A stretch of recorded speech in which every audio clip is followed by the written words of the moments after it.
जय हिंद दोस्तों, hi everyone, good afternoon, आदाब, नमस्कार, सत श्री अकाल, and I welcome you all to lecture number 3 of Introduction to Income Tax, the regular batch of income tax, guys, with the Finance Act 2025. Let's get going without any further delay with a quick recap of what we did into the preceding session. हम लोगों ने पिछले session में क्या किया, हम वो पढ़ेंगे, and then we're going to move forward with today's session. लेकिन आज के सेशन में थोड़ा सा चेंज करेंगे। आज पहले प्रैक्टिकल पोर्शन करेंगे, followed by the theoretical one. तो हमेशा ना कुछ बदलाव करते रहेंगे गाइस, सो दैट हमारा सेशन कभी भी मोनोटोनस ना रहे। सबसे पहले दोस्तों, in the preceding session we did the concept of previous year and assessment year, जहां हम लोगों ने सीखा कि जो प्रीवियस ईयर की इनकम होती है वो असेसमेंट ईयर में टैक्सेबल होती है।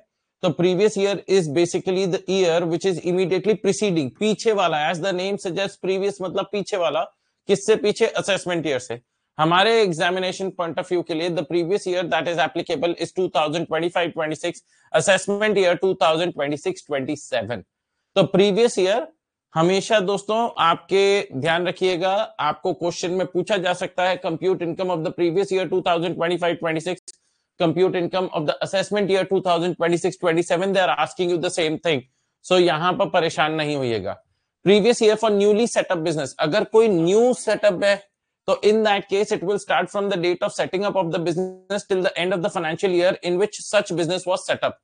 इस चीज का ध्यान रखना है गाइस कि आप लोगों को, एवरीबडी, कि आपसे ट्रू फॉल्स में 1 से 1-2 नंबर का पूछा जा सकता है दोस्तों, इवन दो इस चैप्टर की वेटेज थोड़ी कम है, क्योंकि जो टैक्स लायबिलिटी है that is the most important thing and that is what they are gonna incorporate in a 15 marker question.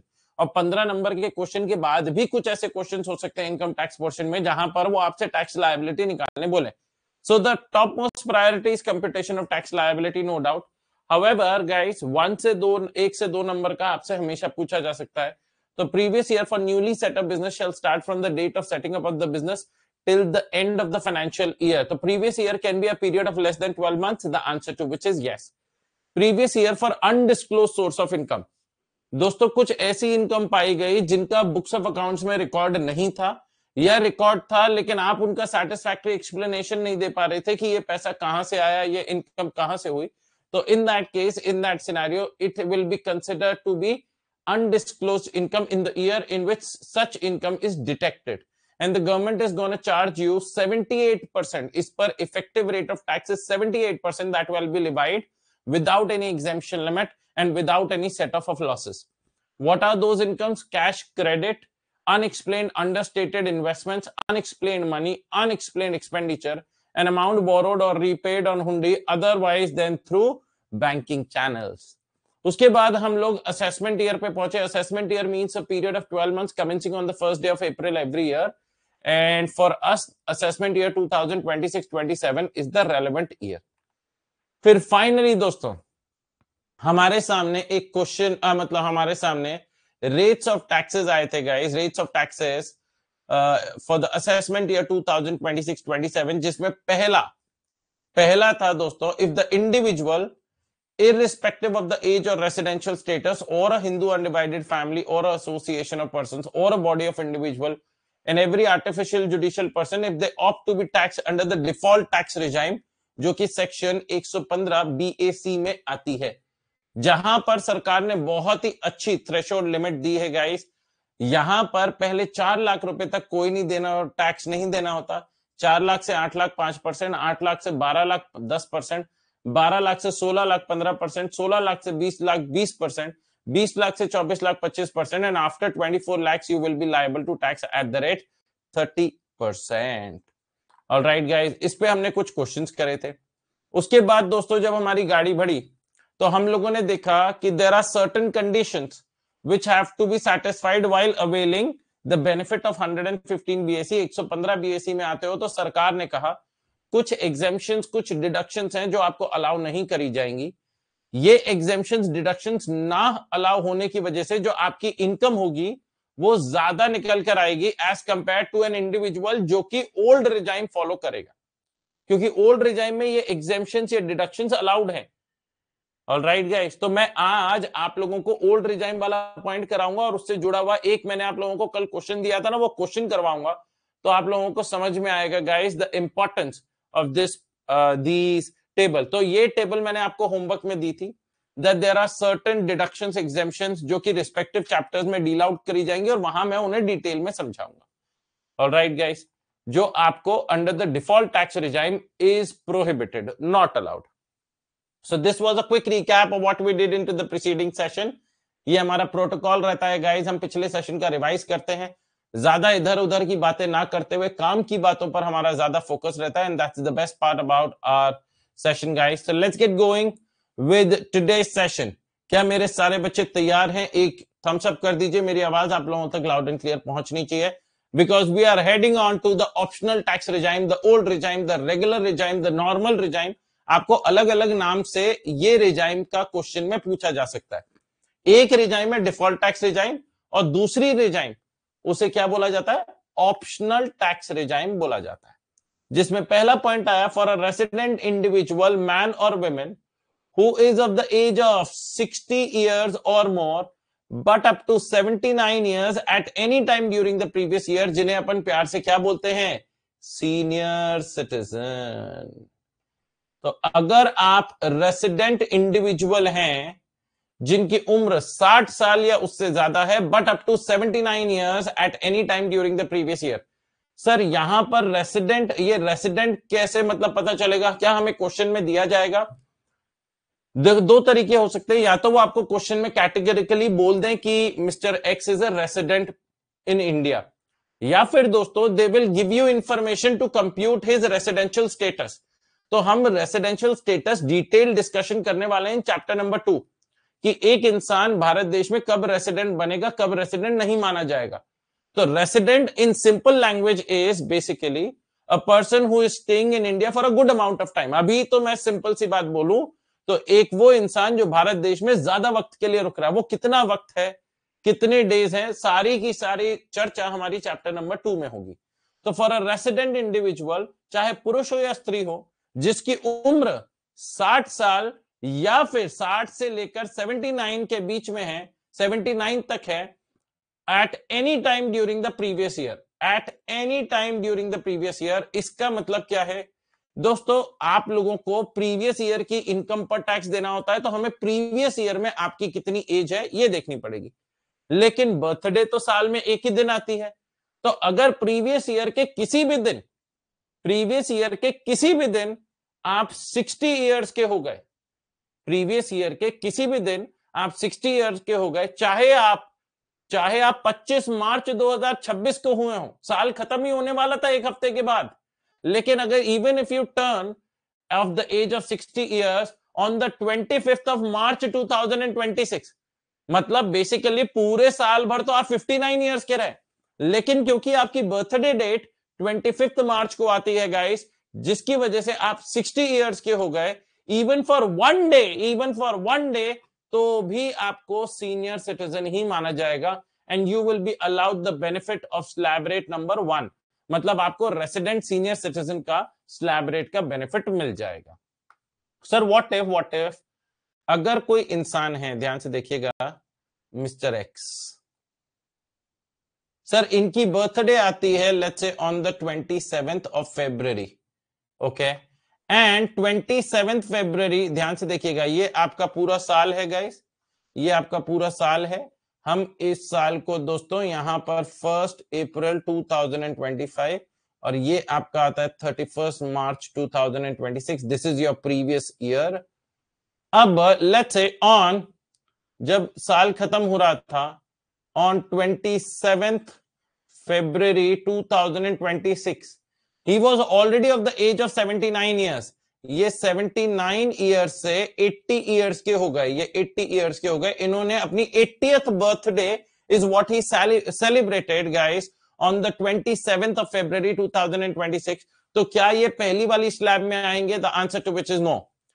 अब जब आप 79 से 80 ईयर्स के हो जाते हैं, if you turn 80 years at any time during the previous year, you are not considered as senior citizen, आपको senior citizen नहीं माना जाता। तो सर हमें क्या माना जाता है? Then you are considered as super senior citizen. आपको क्या माना जाता है? आपको सुपर सीनियर सिटीजन माना जाता है, और उसके लिए दोस्तों आगे वाली स्लैब लगेगी, ये वाली, ये स्लैब रेट नंबर 2 लगेगी। As you can see in the picture also, ये जो हमारे दो अंकल हैं चर्चाएं कर रहे हैं, बातचीत कर रहे हैं, this seems to be of the age of 80 years और अबव.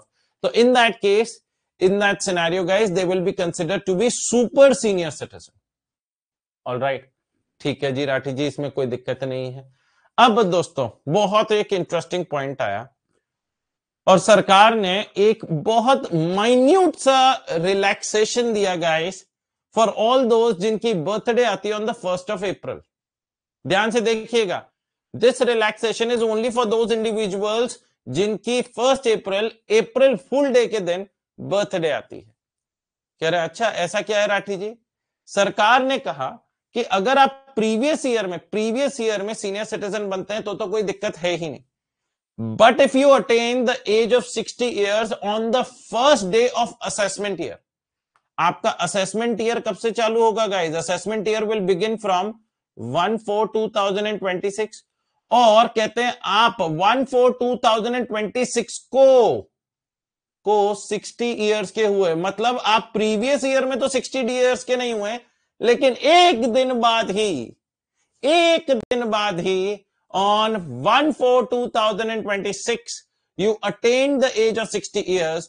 तो क्या आपको सीनियर सिटीजन माना जाए? तो जो पहला हमारा पैराग्राफ था, द फर्स्ट पैराग्राफ, उस हिसाब से तो नहीं, लेकिन सरकार ने एक माइन्यूट सी रिलैक्सेशन दे दी. सरकार ने बोला कि just because of one day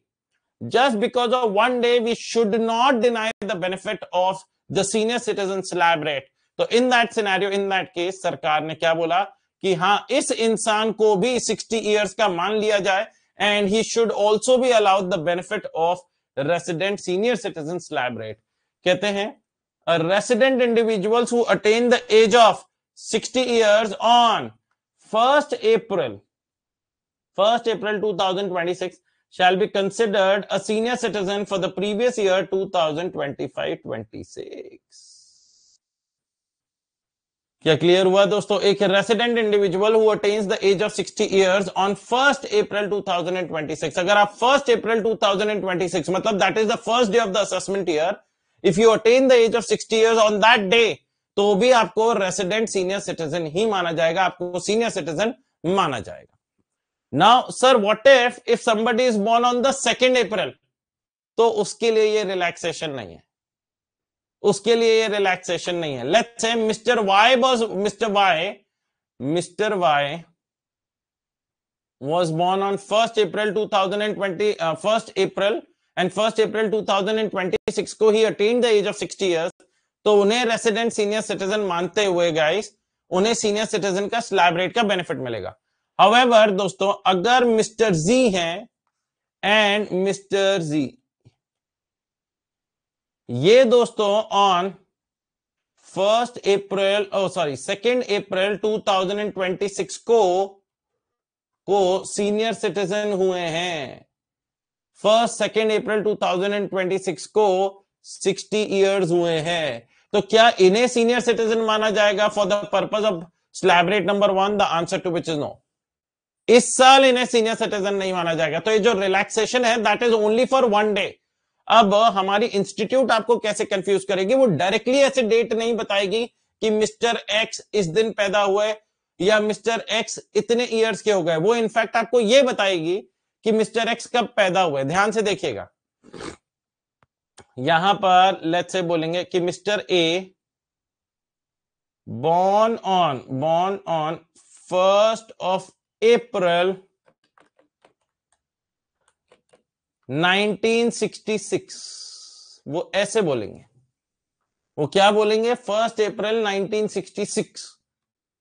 अब बच्चों को क्या जाएगा यार, 1966 का है, क्या माने नहीं माने? तो आपको दोस्तों ध्यान से देखिएगा, जब भी कोई ऐसी एज आए तो आप जो भी ईयर है उसमें +60 करके देखिएगा, +60 years करके देखिएगा. अगर +60 करने के बाद 1/4/2026 या फिर उससे पहले का टाइम पीरियड है तो फिर उसे सीनियर सिटीजन माना जाएगा. ऑलराइट गाइस, तो mister A born on 1st April 1966 will attain the age of 60 years on 1st April 2026 और 1st April 2026 तक हमने सीनियर सिटीजन का बेनिफिट दिया है, हमने एक दिन एडिशनली बेनिफिट दिया है। अब यही क्वेश्चन में ध्यान से देखिएगा, क्योंकि बच्चे क्या करते हैं, रट के चले जाते हैं। बच्चे कहेंगे अच्छा 1966 याद रखना है। ए भाई 1966 है ना, याद रखियो 1966 होगा तो सीनियर सिटीजन होगा। अब क्वेश्चन में पता है क्या आया, क्वेश्चन में आया 1965। अब बच्चे अरे 1966 बोला था ना, ये देख 1965 है और 1965 है, मतलब अब ये सीनियर सिटीजन नहीं है। बच्चे ऐसे रट के जाते हैं, बिल्कुल नालायक ढोबक। तो in that case, in that scenario guys, क्या वो सीनियर सिटीजन है? हाँ जी। अगर वो एक साल पहले पैदा हुआ, अगर वो एक साल पहले पैदा हुआ तो वो तो 61 ईयर्स का हो गया ना एक तरीके से। ओ राठी जी, ऐसा तो सोचा ही नहीं। अरे ऐसा ही तो सोचना था, ऐसा ही तो सोचना था। Everybody clear about it? Everybody understanding what my point is? हाँ या ना? तो in this scenario, in this case, in this scenario, in this case guys, आप लोगों को क्या करना है, ध्यान रखना है कि अगर 1966 फर्स्ट अप्रैल या उससे पहले का टाइम पीरियड है, then he will be considered to be a senior citizen. यहां तक क्लियर हुआ है तो do a thumbs up guys, so that we move on to the slab rate of the old tax regime. Resident senior citizen, चाहे पुरुष हो या स्त्री हो, कोई फर्क नहीं पड़ता, उनके लिए ये वाली स्लैब रेट लगेगी। कहते हैं up to 3 lakh rupees nil, 3 lakh रुपए तक कोई टैक्स नहीं देना है। 3 लाख रुपए से 5 लाख रुपए पर 5% टैक्स देना है। मतलब for the next 2 lakh rupees, अगर आप लोग ध्यान से देखें, 3 लाख रुपए तक कोई टैक्स नहीं है, 3 लाख से 5 लाख, मतलब for the next 2 lakh rupees you will have to pay tax at the rate 5%। फिर 5 लाख से 10 लाख, 5 लाख से 10 lakh, you will have to pay tax at the rate 20%। आपको 20% के हिसाब से टैक्स देना पड़ेगा, प्लस 10,000 तो जो है सो है ही है। And last, where the income exceed 10 lakh rupees, you will have to pay tax at the rate 30%। आपको 30% के हिसाब से पे करना पड़ेगा on all the income above 10 lakh rupees। Question करते हैं गाइस, हम 3 केसेस आप लोगों के सामने हैं गाइस। तो what I am gonna do, I am gonna do 2 cases and 1 case is over to you, जो आप लोगों को लिख लिख के करना है। सर क्या हमें नोट डाउन करना है? That goes without saying guys, of course these are the most. जब भी कोई भी slab rate, rates of tax की बात होगी, रिबेट सरचार्ज की बात होगी, आपको मेरे से पूछने की जरूरत भी नहीं है। आप लोगों को जब जब टाइम मिलेगा, जैसे जैसे टाइम मिलेगा, लिखते चलिएगा। These are the most integral part of your notes. ये आना ही आना है एग्जाम हॉल में, ये एग्जाम हॉल में आना ही आना है दोस्तों। Alright guys, to compute the tax liability of Mr. Ankit, aged 64 years, resident of India, in the following cases, assuming he opts out of the default tax regime under section 115 BAC। तो question में clearly बोल दिया गया है कि वो उसने default tax regime opt नहीं करी है, तो ऑटोमेटिकली उसने फिर कौन सा ऑप्ट कर लिया है? The optional tax regime opt कर लिया है। ऑलराइट गाइस, सर अगर क्वेश्चन में कोई सी भी टैक्स रिजाइम ना दी गई हो, ऐसा नहीं होना चाहिए। 99.99% ऑफ द सिनेरियोज में the question will specifically, categorically mention the tax regime being followed if they want you to compute the total income और द टैक्स लायबिलिटी, क्योंकि टोटल इनकम निकालते वक्त भी आपको टैक्स रिजाइम पता होना चाहिए। Alright guys, ignore health and education cess for the purpose of this question guys. आपको हेल्थ एंड एजुकेशन सेस को इग्नोर करना है। 5,90,000 रुपीज पर टैक्स निकालना है गाइस। तो आप लोग जानते हैं फर्स्ट 3 लाख रुपीज, ध्यान से देखिएगा guys, everybody has to write it down. आप लोगों को लिखना होगा। मैं 2 क्वेश्चंस आप लोगों के सामने लेकर आया हूं। एक है 5,90,000 रुपीज का, एक है 12,30,000 रुपीज का, 12,30,000 रुपीज का। ओके, तो इन केस ऑफ 5,90,000 रुपीज, आपके first 3 lakh rupees will be nil, 3 lakh तक कोई टैक्स नहीं देना। नेक्स्ट 2 लाख रुपीज, ध्यान दीजिएगा, क्योंकि 3 लाख रुपए से 5 लाख रुपए तक the tax that has to be levied is at the rate 5%। 2 lakh का 5% निकल कर आता है 10,000 rupees and remaining 90,000 rupees at the rate 20%, क्योंकि 5 लाख से 10 लाख तक, 5 लाख से 10 लाख तक, even though the income is not touching 10 lakh rupees, but 90,000 का आपका 20% लगेगा 18,000 रुपीज। तो total amount of tax in this scenario without health and education cess is 28,000 rupees. Question में आपसे हेल्थ एंड एजुकेशन सेस इस क्वेश्चन में इग्नोर करने बोला है, तो we are ignoring it. Otherwise जो भी आपका टैक्स लायबिलिटी होती है 28,000 जैसे टैक्स लायबिलिटी आई, इसमें आप 4% और ऐड करेंगे। आज क्वेश्चन ऐसा मिलने वाला है, आज क्वेश्चन ऐसा मिलने वाला है दोस्तों, जहां ये हम 4% ऐड करके भी करेंगे। ऑलराइट गाइस, आ जाओ भाई नेक्स्ट। अगर इनकम 12,30,000 रुपीज है तो first 3 lakh rupees is nil. Next 2 lakh rupees at the rate 5%, 10,000 rupees. दोस्तों I know it you can feel a little boring, अरे राठी जी ये भी कोई लिखने की चीज है। हाँ जी गाइस, आज आपको रियलाइज नहीं हो रहा है गाइस कि जब जब आप लिखते हैं you increase your speed, you improve your presentation, and that is gonna help you out जब मेन एग्जाम आएगा ना गाइस, तो that's gonna help you out to such an extent, आप लोग खुद खुश होके बोलोगे राठी जी मजा आ गया। 2,30,000 रुपीज का आपका निकल कर आता है 30%, 69,000 रुपीज प्लस 1,10,000 निकल कर आता है 1,79,000 रुपीज, 1,79,000। ये आपकी टैक्स लायबिलिटी निकल कर आएगी पहले दो सिनेरियोज में गाइस। तो will just check it out guys. 28,000 हमारा सही आया एंड 1,79,000 सही आया। 34,80,000 रुपीज पर आप लोगों को टैक्स लायबिलिटी निकालनी है। I am not gonna give you more than 60 seconds की लिख कर करना है। अगर लिख कर नहीं करना होता तो 30 सेकेंड्स ही काफी होते। तो 34,80,000 रुपीज पर आपको टैक्स लायबिलिटी निकालनी है।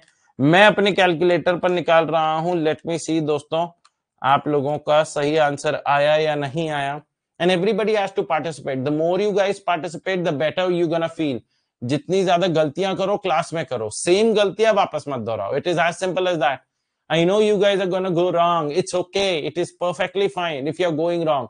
कई बच्चे जो कोशिश ही नहीं कर रहे, उन्हें तो यही नहीं पता कि देयर आर वेज जिस तरीके से गलत आंसर भी निकलता है।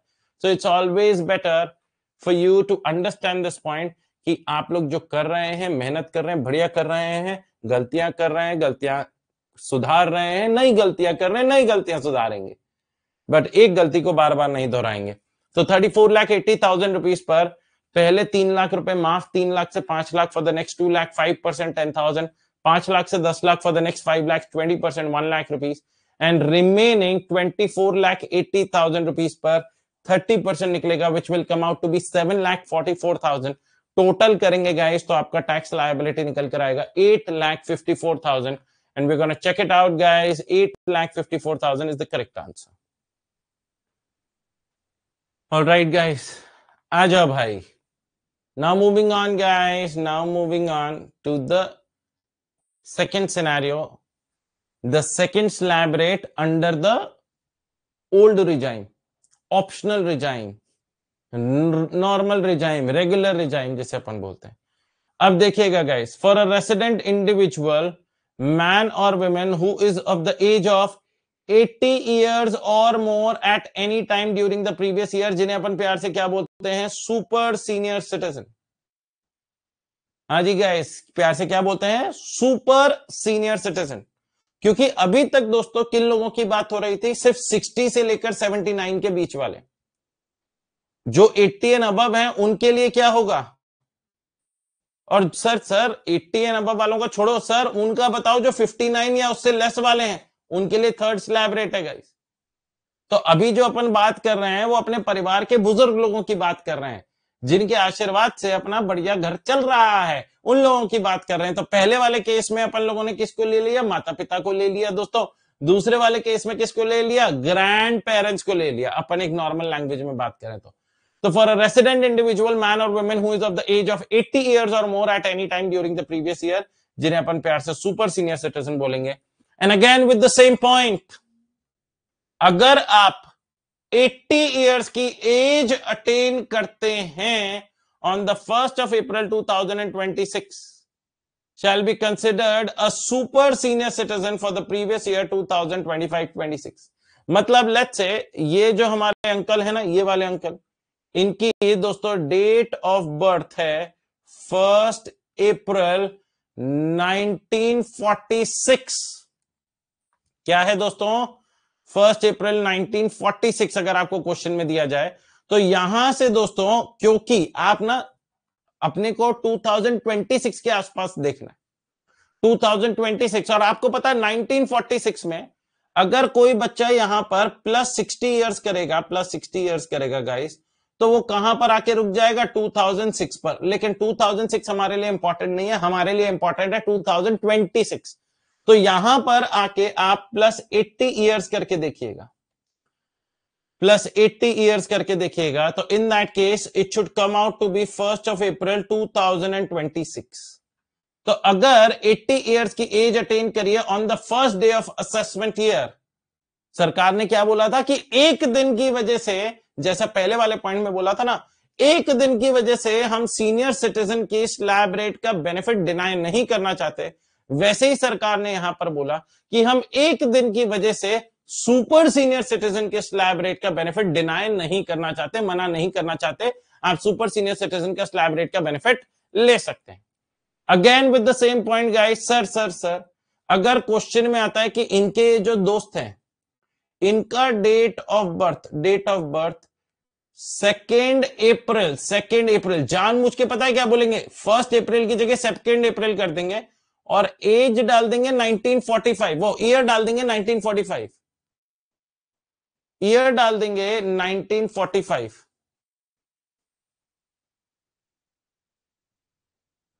अभी देखते हैं बेटा अखिलेश जी का आंसर 9,84,000 आपका कैसे आ रहा है, अभी देखते हैं बेटा।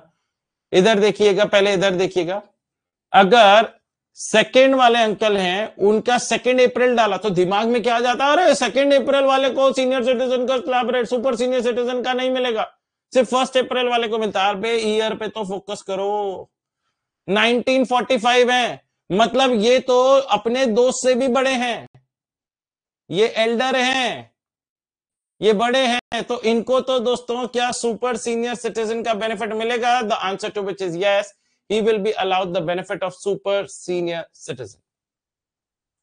All right guys, अब हमारा दोस्त कह रहा है सी का आंसर 984 आ रहा है। अखिलेश बेटा कैसे? ये देखो सी का आंसर आपका 34,80,000 रुपीज है, जिसमें से पहले 3 लाख रुपए माफ, फिर अगले 2 लाख पे 5% 10,000, 5 लाख पे 20% 1 लाख रुपए, एंड 24,80,000 रुपीज। 24,80,000 का 30% निकाला तो 7,44,000 आया। 744 प्लस 1,10,000 रुपीज 854 ही आएगा। 984 आपका कैसे आ रहा है अखिलेश बेटा? 10 लाख के बाद ही इनकम 30% में चली जाएगी। आपने 5 लाख के बाद तो नहीं कर दी, 5 लाख से 10 लाख तक 20% है बेटा? आ जाओ भाई, अब क्वेश्चन करें। पहले स्लैब रेट पढ़ें guys for resident super senior citizen. 5 lakh पर 1 लाख प्लस 20,000, प्लस 20,000, कौन सा 20,000 बेटा? कैसी बातें कर रहे हो अखिलेश बेटा? अपन ने कल कितने अच्छे से क्वेश्चन करे। इधर देखो बेटे, अगर आप मोर देन 10 लाख रुपीज हो तो 30% of the income above 10 lakh rupees plus 1,10,000। अब ये देखो 1,10,000 कैसे आया? ये 10,000 और ये 1 लाख, तो इन दोनों का मिला के ये 1,10,000 रुपीज तो ऑलरेडी हो गया। जो हमने यहां पर 1,10,000 की बात करी ना, I am highlighting guys, 1,10,000 rupees, ये आपका 1,10,000 रुपीज तो ये आ ही गया। 10,000 ये रहा और 1 लाख ये रहा, 1,10,000। And the income above 10 lakh rupees, जो इनकम 10 लाख से ऊपर है उस पे 30%। तो आउट ऑफ 34,80,000 रुपीज अगर मैं यहां पे 10 लाख रुपए माइनस करूं तो I will be left with 24.8 lakh rupees, जो मैंने यहां पर लिखा और उसका 30% निकाला। मैंने कल भी समझाया था कि बार बार कई बार बच्चे कंफ्यूज हो जाते हैं। ये जो यहां पर रेट्स ऑफ टैक्स बताए गए हैं गाइस, यहां पर ये इस तरीके से बताया गया है कि आप कैलकुलेटर पर भी सॉल्व आउट कर सकते हैं। क्योंकि अगर लेट्स से कोई एक अमाउंट लेते हैं इसके बीच का, 5 लाख से 10 लाख के बीच का, let's say 9.3 lakh rupees. Alright guys, 9.3 lakh rupees लेते हैं, तो हमें पता है दोस्तों कि 10,000 तो देना ही देना है plus 20% of the amount by which the income exceeds 5 lakh. तो out of 9,30,000 rupees we are gonna reduce 5 lakh rupees, क्योंकि 5 लाख रुपए तक का जो टैक्स बनता है वो 10,000 बनता ही बनता है। 5 लाख रुपए तक का जो टैक्स है वो 10,000 है। वो कैसे पता राठी जी? क्योंकि पहले 3 लाख पर तो कोई टैक्स नहीं देना, और 3 लाख से 5 लाख अगले 2 लाख पे 5% टैक्स देना है। 2 लाख का 5% 10,000। तो उन्होंने डायरेक्टली लिख दिया कि 10,000 तो देना ही देना है। ये तो 5 लाख तक का टैक्स है। 5 लाख से 9,30,000 आपका बचा 4,30,000, उसका 20% 86,000 आता है, plus 10,000 rupees 96,000 will be the tax liability. तो 9,30,000 के केस में 96,000 की आपकी टैक्स लायबिलिटी निकलेगी, excluding health and education cess. आ जाओ guys, for super senior citizen सरकार ने क्या किया? फॉर सुपर सीनियर सिटीजन सरकार ने वो 5 लाख वाली, ध्यान से देखिएगा दोस्तों, मोदी जी ने कैसे सुपर सीनियर सिटीजन को बाटली में उतारा। और कहते हैं ना दोस्तों, जो पॉलिटिशियंस होते हैं जब माइक पर आते हैं इतने अच्छे तरीके से, खूबसूरत तरीके से बोलते हैं कि सब ना बिल्कुल ऐसे बिल्कुल मन लगा के उनकी बातों को सुनते हैं, समझते हैं, अरे वाह वाह वाह वाह, ऐसे फिर तालियां बजती हैं जोर जोर की। तो मोदी जी ने कहा, ये हमारा देश भाइयों और बहनों, ये हमारा देश अपने बुजुर्गों के आशीर्वाद से चल रहा है। अब ये जो हमारे पिक्चर में बुजुर्ग थे, ये जोर जोर से तालियां बजाने लग गए। मैं इनके बगल में ही बैठा हुआ था। वो मेरे को ऐसे, वो छड़ी होती है ना, छड़ी से ऐसे करते, क्या तो तुम्हें ताली बजानी नहीं आती? मैंने कहा बजा रहे हैं बजा रहे हैं। अरे जोर जोर से बजाओ। कहते हैं ये बुजुर्गों को हमारे देश में कम से कम टैक्स देना पड़े, इनके लिए अलग ओल्ड रिजाइम में अलग स्लैब रेट लेकर आए हैं, जिसमें पहले 5 लाख रुपए तक इन सुपर सीनियर सिटीजन को कोई टैक्स देने की जरूरत नहीं है। अंकल इतने में कुर्सी पे खड़े होकर जोर जोर से तालियां बजाने लगे। मैंने कहा अंकल, अगर कुर्सी टूट गई डायरेक्ट नीचे नहीं गिरोगे, ऊपर चले जाओगे, बैठो आराम से। तो अंकल कहते हैं टोका मत कर, ऐसे कौन बोलता है कि ऊपर चले जाओगे? देख कितनी बढ़िया बात कह रहे हैं मोदी जी, हमें 5 लाख रुपए तक टैक्स नहीं देना है। मैंने कहा अंकल सच्ची बताओ, है इतनी इनकम? अंकल असमंजस में पड़ गए। अंकल सोचने लगे, यार बात तो सही कह रहा है बंदा, यार मेरी तो इनकम ही नहीं है। वो तो मेरे घर वाले अच्छे हैं इसलिए वो मेरा ध्यान रखते हैं, मगर मेरी तो इनकम ही नहीं है इतनी। तो in that case, in that scenario, मैंने कहा अंकल पूछो मोदी जी से, पूछो कि आपकी इनकम का क्या सोर्स है। वो तो टैक्स की बात करके चले जाएंगे। जब तक अंकल मोदी जी से पूछते तब तक मोदी जी गायब। कहते हैं up to 5 lakh rupees guys. वैसे भी हमारे देश में दोस्तों, for all the super senior citizen 80 साल या उससे ज्यादा, एक तो कम जीते हैं, एक तो कम इनका इतना लाइफ स्पैन होता है दोस्तों। Out of 100 people 90 will go, 90% तो 80 से पहले ही ऊपर चले जाएंगे। और जो बचे कुछ 8-10 लोग होंगे, उनमें 90% वो ये स्लैब रेट यूज नहीं कर पाएंगे, बिकॉज वो उनकी स्थिति नहीं है कि कोई काम कर सके, अनटिल अनलेस कोई बहुत बड़ी प्रॉपर्टी है जिसे रेंट वेंट पे चढ़ा रखा है और उन्हें रेंटल इनकम मिल रही हो या इंटरेस्ट इनकम मिल रही हो, कोई ऐसी इनकम हो। क्योंकि you do not expect person of the age of 80 years and above to go for job या to carry out a business. Alright guys, तो ये हमारे एग्जाम में कम पूछी जाती है, लेकिन you just never know guys, कब कहां से कैसा क्वेश्चन आ जाए। तो अपने को हर तरीके से तैयार रहना है। ओके, तो सरकार ने क्या बोला? पहले 5 लाख रुपए तक कोई टैक्स नहीं देना। 5 लाख से 10 lakh, for 5 lakh, for more than 5 lakh but up to 10 lakh rupees you will have to pay tax. आपको टैक्स देना पड़ेगा एट द रेट 20%। कितना देना पड़ेगा? 20% of the amount by which the income exceeds 5 lakh rupees. 20% of the amount by which the income exceeds 5 lakh rupees. 5 lakh से जितनी ज्यादा की इनकम है उस पर 20%, एंड वही 10 लाख से ज्यादा तो 1 लाख तो देना ही देना है, plus 30% of the amount by which the income exceeds 10 lakh rupees. तो ये जो 5% वाली स्लैब रेट थी, बस वो हटाई है, जिसकी वजह से सीनियर सिटीजन और सुपर सीनियर सिटीजन में बस इतना फर्क है कि सुपर सीनियर सिटीजन को वो 10,000 रुपए पे नहीं करने पड़ेंगे। जो 10,000 वाला आता था ना दोस्तों, 3 लाख से 5 लाख पे 5%, 10,000, वो यहां पर सुपर सीनियर सिटीजन को कम पे करना पड़ेगा। ऑलराइट गाइस, क्वेश्चन करते हैं. Compute the tax liability of Mrs. Charu, aged 82 years, resident of India, in the following cases, assuming she opts out of the default tax regime. Ignore health and education cess. 8,70,000 rupees. एक scenario मैं करवाऊंगा, मैं दो करवाऊंगा, पहला और तीसरा. आप ये खुद से करेंगे गाइस, ये आपको, ये स्टूडेंट को करना है. 26,75,000. तो पहले 8,70,000 वाला करते हैं गाइस साथ में, उसके बाद लास्ट वाला तो 10 सेकंड का सिनेरियो है गाइस. आ जाओ गाइस. 8,70,000 रुपीज पर टैक्स लायबिलिटी निकालेंगे. इसमें डायरेक्टली लिखना है first 5 lakh rupees nil, remaining 3.7 lakh rupees at the rate 20%. 3,70,000, इसका 20% निकल कर आता है 74,000 रुपीज. 74,000 ऐड कर दो, 74,000 गाइस. तो आपका मतलब ऐड कर दो तो टोटल 74,000 आएगा. नेक्स्ट क्वेश्चन का आंसर करें, लेकिन थर्ड वाला देखो, इनकम है 4,99,000. The tax liability in this scenario will be zero. Why zero क्यों होगी? क्योंकि सर 5 लाख रुपए तक हमें कोई भी टैक्स देने की जरूरत नहीं है. We need not pay any amount of tax if the income does not exceed 5 lakh rupees. तो लास्ट सिनेरियो करेगा, मतलब सेकंड केस करिए. Over to you guys.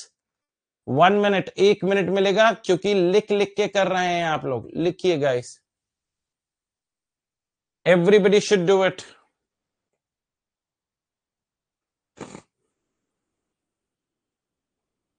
Everybody should do it guys, फटाफट.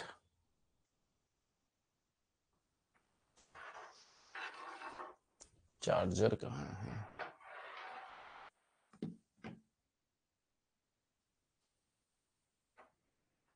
किया गाइस, कितना आया? मैं भी निकालता हूं गाइस. हाँ जी, 6,02,500. वेल डन अखिलेश, मेरा भी यही आया 6,02,500. But I am expecting guys, I am expecting कि आप लोगों ने दोस्तों ये वाला ना क्या बोलते हैं, लिख के किया होगा. If you have not written it guys, you have not written it, तो काम गड़बड़ हो जाएगा guys. Please make sure to write it down. Please make sure to write it down. Okay, आ जाओ भाई. 6,02,500. आ जाओ guys. Last scenario, last case. The third slab rate under the old tax regime, and this is for all those individuals. लिख कर किया sir, well done Akhilesh. This is for all those individuals who do not fall in the first two categories. तो पहली category में क्या, कौन थे? Resident individual जिनकी एज 60 से लेकर 79 के बीच की थी. दूसरे केस में कौन थे? रेसिडेंट इंडिविजुअल जिनकी एज 80 इयर्स और मोर थी. तो तीसरे में कौन आएंगे? रेसिडेंट इंडिविजुअल जिनकी एज 59 इयर्स तक की है, या non resident irrespective of their age. क्योंकि पहले दो सिनेरियोज में अगर आप ध्यान से देखें, छोटी छोटी चीजें होती है जिन पर फोकस करना होता है दोस्तों. The word resident is categorically mentioned. Second case में अगर आप देखोगे तो रेसिडेंट कैटेगरिकली मेंशन्ड है, लेकिन थर्ड केस में they are only using the word individual, they are not using the word resident. तो यहां पर इंडिविजुअल में कौन कौन आएगा दोस्तों? Resident up to 59 years,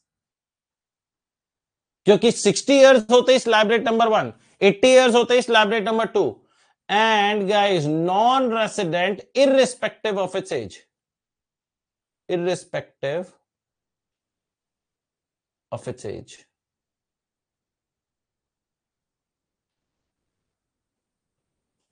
Everyone clear about it? So for individual man or women other than those mentioned above, जिसमें resident up to 59 years, non-resident irrespective of its age, HUF Hindu undivided family, AOP, BOI and artificial judicial person.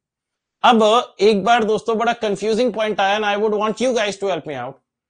HUF एक Hindu undivided family, एक artificial person होती है जिसको slab rate का benefit मिला है सरकार द्वारा. अब बात यह आती है कि क्वेश्चन में बोला गया कि इस HUF के कर्ता हैं, HUF के कर्ता is Mr. B who is resident and इनकी एज बोली गई है 64 years. Now my question to you guys is कि कौन सी स्लैब रेट लगेगी? स्लैब रेट नंबर 1 लगेगी, स्लैब रेट नंबर 1 लगेगी रेसिडेंट सीनियर सिटीजन की, या स्लैब रेट नंबर 3 लगेगी ये जो अभी अपन पढ़ रहे हैं?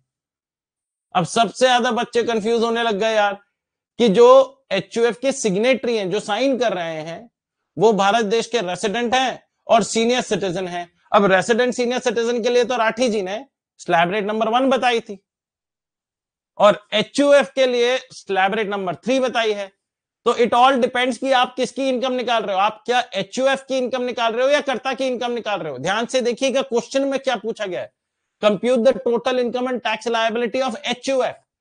अगर क्वेश्चन में यह बोला गया है तो एचयूएफ दोस्तों आपका स्लैब रेट नंबर 3 में आएगा, 1 में नहीं आएगा. तो अगर एचयूएफ की बात हो रही है तो HUF will mandatorily fall under slab rate number 3. वो स्लैब रेट नंबर 1 एंड 2 में नहीं जाएगा, 1 एंड 2 में नहीं जाएगा, क्योंकि वहां पर सिर्फ रेसिडेंट इंडिविजुअल की बात होती है. लेकिन अगर क्वेश्चन में आता है कि compute the total income and tax liability of कर्ता, अगर आपसे बोला गया है कि कर्ता, तो फिर कर्ता का age and residential status will matter. And according to this question, because the age is 60 plus and he is also a resident, तो then karta will fall in the first slab and not in the third slab. Alright guys, सबको ये दिमाग में clarity हुई? तो आपसे question में क्या पूछा गया है? जब एचयूएफ की बात करेंगे ना, तो they will always ask you to compute the total income and tax liability of HUF. They can also ask you to compute the total income and tax liability of HUF as well as the कर्ता. तो आपको जब HUF की total income निकाली और HUF की total income पे tax liability निकालनी है तो स्लैब रेट नंबर 3 यूज करेंगे. और अगर हमने फिर कर्ता की इनकम निकाली और कर्ता की इनकम पे टैक्स लायबिलिटी निकालनी है तो कर्ता का एज और रेसिडेंशियल स्टेटस मैटर करेगा, तब अपन स्लैब रेट नंबर 1 लगाएंगे अकॉर्डिंग टू द इंफॉर्मेशन जो ये वाली इंफॉर्मेशन दी गई. All right. So for individuals, man or women, who are not covered in slab rate number 1 and 2, or HUF, or AOP, or BOI, an artificial judicial person, इनके लिए दोस्तों slab rate क्या दी गई है? Up to 2,50,000 rupees, the tax liability is 0. 2,50,000 से 5 lakh rupees तक, the tax liability is 5% of the income exceeding 2,50,000. 5 lakh से 10 lakh rupees तक 12,500 तो देना ही देना है, plus 20% of the amount by which the income exceeds 5 lakhs. And if it is more than 10 lakh rupees तो 1,12,500 तो देना ही देना है, plus 30% of the amount by which the income exceeds 10 lakh rupees. All right guys, everyone, आ जाओ भाई. moving on guys. Questions करें उससे पहले हमारे दोस्त का क्वेश्चन आया. So what if a non resident whose age is 60 years और अबव, will he be allowed 3 lakh rupees as first exemption limit? The answer to which is no. In case of non resident individuals, the benefit of senior citizen और super senior citizen slab rates are not applicable. उनके लिए 2.5 लाख रुपए की ही limit मिलेगी. Non resident तो slab rate number 3 में ही आएंगे. Sir non resident default tax regime नहीं फॉलो कर सकते? अरे बिल्कुल कर सकते हैं. अगर ध्यान दीजिएगा, सबसे पहले इधर देखिएगा, कई बार बच्चे कंफ्यूज हो जाते हैं. याद है दोस्तों, कल मैंने आप लोगों को बताया था ये वाला सिनेरियो कि जब यहां पर एक इंडिविजुअल बैठा है और अगर उसने पहले ही 115 बीएसी ऑप्ट कर लिया, 115 बीएसी ऑप्ट कर लिया, चाहे वो रेसिडेंट हो या नॉन रेसिडेंट हो, क्योंकि उसके पास यहां पर 2 ऑप्शन होते हैं, डिफॉल्ट टैक्स रिजाइम या old regime. And if he opts for the default tax regime and default tax regime has only 1 slab rate, तो वही वाली स्लैब रेट ही will apply to all individuals, चाहे आप रेसिडेंट सीनियर सिटीजन हो, resident super senior citizen हो, non resident super senior citizen हो, non resident non senior citizen हो, कुछ भी हो, एचयूएफ हो, एओपी हो, बीओआई हो, आर्टिफिशियल जुडिशियल पर्सन हो, एचयूएफ का कर्ता सीनियर सिटीजन हो, नॉन रेसिडेंट हो, उससे कोई फर्क नहीं पड़ता, क्योंकि 115 बीएसी में एक ही स्लैब रेट है. जो हमारे को कश्मकश करनी है, ज्यादा ध्यान रखने वाली बात है, वो अंडर द ओल्ड रिजाइम है, because under the old regime you have 3 slab rates. आपके 3 स्लैब रेट्स हैं. ऑलराइट गाइस, तो वो तीसरा स्लैब रेट आपके सामने है, ये वाला पॉइंट इधर देखिएगा। फॉर इंडिविजुअल मैन और women other than those mentioned above, HUF, AOP, BOI and artificial judicial person up to 2,50,000 rupees, 2.5 lakh रुपए तक the tax liability is 0। 2.5 lakh से 5 lakh the tax liability is 5%। 2.5 lakh से 5 lakh the tax liability is 5% of the income exceeding 2.5 lakh रुपए। 5 लाख से 10 लाख 20% है, and above 10 lakh 30% है। Above 10 lakh कितना है गाइस? 30%। ओके, और ये लास्ट पॉइंट हम पढ़ रहे थे कि सर सीनियर सिटीजन को, नॉन रेसिडेंट सीनियर सिटीजन को बेनिफिट मिलेगा या नहीं मिलेगा, तो यहां देखते हैं। इन case of non resident individuals, special rates of senior citizen or super senior citizen are not applicable. Therefore, a non-resident whose age is 60 years or more shall only be allowed 2.5 lakh rupees as first exemption limit instead of 3 lakh rupees or 5 lakh as the case may be. As the case may be. All right, ये 5 लाख की कब की बात होती है? जब super senior citizen हो। आ जाओ भाई, क्वेश्चन करें, क्वेश्चन करते हैं गाइस। 4 केसेस हैं, 2 केसेस में, 2 केसेस आप। आ जाओ भाई। अशोक एंड सन्स, ध्यान से देखिएगा, Ashok and sons HUF having income of 9,20,000 rupees, karta की age 60 years and karta is a resident of India. This information is given to you to confuse you. हमें जब बोला गया है कि HUF की इनकम है और HUF की टैक्स लायबिलिटी निकालना है, इग्नोर करना है health and education cess and 115 BAC in this scenario, तो हमें दोस्तों ओल्ड रिजाइम ऑप्ट करना है। एंड HUF के केस में it is always slab rate number 3, तो 9,20,000 रुपीज पर टैक्स निकालते हैं guys. First 2.5 lakh rupees nil, सबको लिखना है guys. Next 2.5 lakh rupees at the rate 5%, 12,500, 12,500। Next 4.2 lakh rupees at the rate 20%। 4,20,000 का 20% निकल कर आता है 84,000 रुपीज। टोटल करें तो 96,500 rupees is the tax liability जो आपका निकल कर आएगा। दूसरा वाला केस भी मैं करवा रहा हूं। मिस्टर पुनीत नॉन रेसिडेंट है, एजेड 76 ईयर्स, कोई फर्क नहीं पड़ता क्योंकि नॉन रेसिडेंट है तो स्लैब रेट नंबर 3 ही लगेगी। स्लैब रेट नंबर 1 और 2 रेसिडेंट इंडिविजुअल के लिए ही थी। Having an income of 10,70,000 rupees, तो यहां पर करते हैं गाइस 10,70,000 रुपए। आप लोग दोस्तों, वैसे तो आप लोगों को अब स्क्रीन पे देखने की भी जरूरत नहीं पड़नी चाहिए गाइस, आप लोग खट खट निकाल दीजिए। First 2.5 lakh rupees nil, next 2.5 lakh rupees at the rate 5%, 12,500। Next 5 lakh rupees at the rate 20%,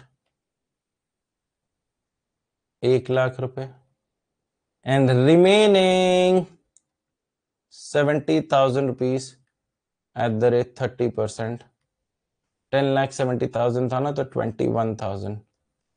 तो टोटल कितना निकल कर आया गाइस? 1,12,500 प्लस 21,000, 1,33,500 आपकी टोटल टैक्स लायबिलिटी निकल कर आई, excluding health and education cess.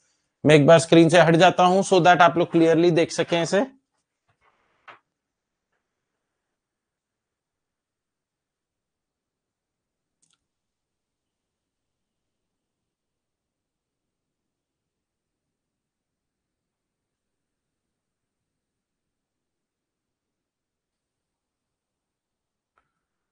and do the remaining questions. Question number C and D करिए guys.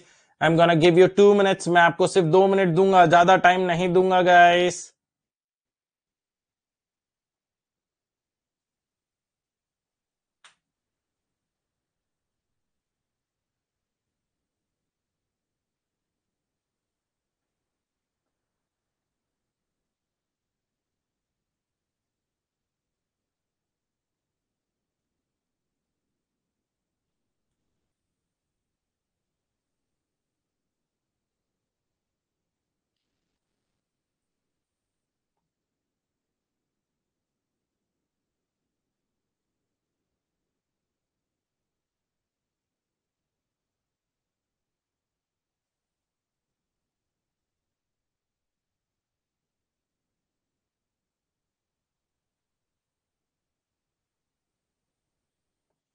लास्ट 1 मिनट लिख लिख के करना होगा। मैं साइड इसलिए हट रहा हूं सो दैट आप लोग क्लियरली स्क्रीन पर देख सकें।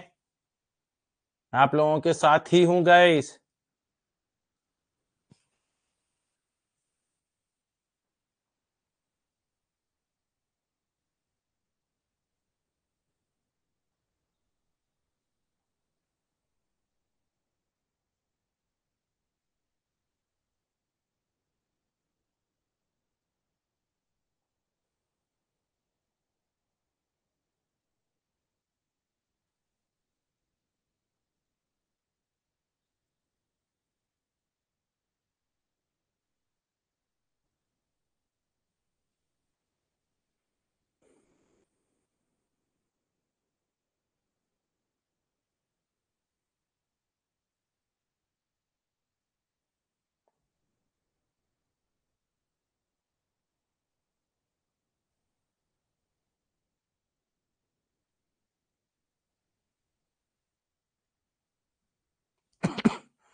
Times up guys, times up. लिखा सर, पहले वाले क्वेश्चन में कंफ्यूजन ये हो रहा है कि थर्ड स्लैब रेट लगेगी या फर्स्ट। हाँ, सोच समझ के करना था गाइस। इधर देखिएगा, अगर आप ध्यान से देखें तो यहां पर मैंने इसीलिए पहले सिखा दिया था। Mrs Radhika, resident of India, born on 1 April 1966। मतलब ऑन द 1 अप्रैल, अगर अपन यहां इसमें +60 years जोड़ेंगे गाइस, तो अपना निकल कर आएगा 1 April 2026, which is the first day of the assessment year. तो in this scenario, in this case, क्या राधिका हमारी रेसिडेंट सीनियर सिटीजन हो गई है? हाँ जी, रेसिडेंट सीनियर सिटीजन हो गई है। और राधिका के लिए फर्स्ट वाली स्लैब रेट लगनी थी, ना कि थर्ड वाली। तो जिन जिन बच्चों ने थर्ड स्लैब रेट लगा दी बिना इस चीज का दिमाग लगाए हुए गाइस, कि उन्होंने तो देखा कि भैया अच्छा ठीक है 1 अप्रैल है, थर्ड स्लैब रेट के बाद क्वेश्चंस करें तो सारे वाले में थर्ड स्लैब रेट लगेगा। द आंसर इज नो, इसमें फर्स्ट स्लैब रेट लगेगा। तो 45,80,000 रुपीज, 45,80,000 रुपीज, इस पर टैक्स निकालिएगा। इस फर्स्ट 3 लाख रुपीज निल, नेक्स्ट 2 लाख रुपीज @5%, 10,000। मुझे चैट बॉक्स में आंसर बताना चालू करें guys. Next 5 lakh rupees, next 5 lakh rupees @20%, 1 lakh. And remaining 35.8 lakh rupees @30%, 35,80,000 into 0.3,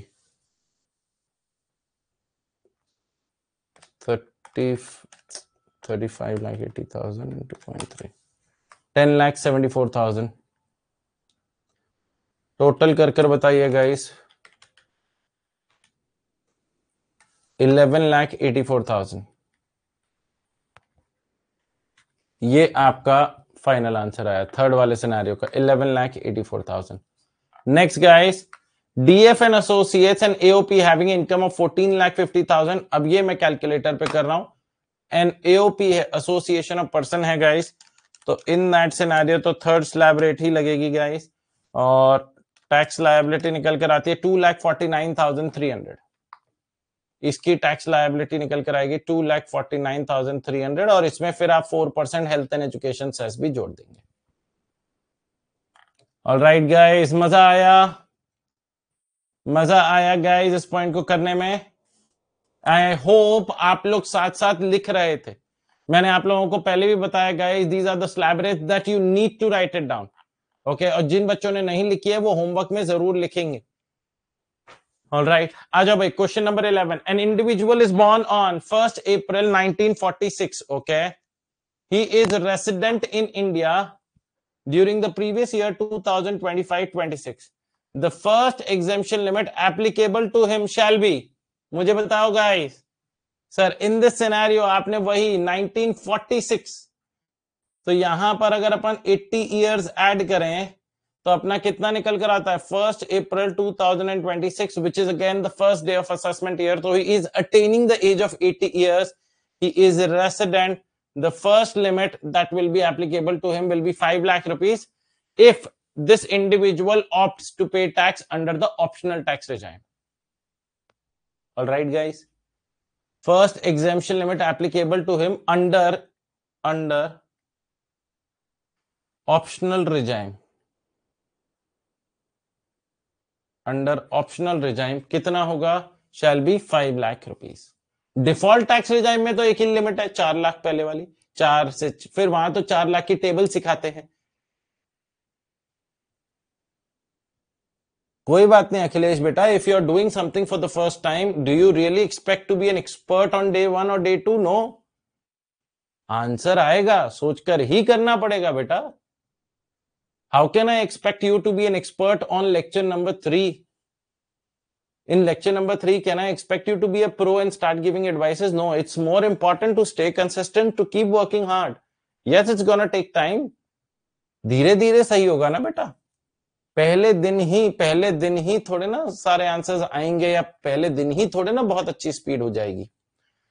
अब आपको याद होगा दोस्तों, question number 12 is what I gave to you as a homework, जिसमें विद अ स्मॉल मॉडिफिकेशन मैंने यहां पर 14.3 लाख रुपीस किया था। याद आ रहा है आपको?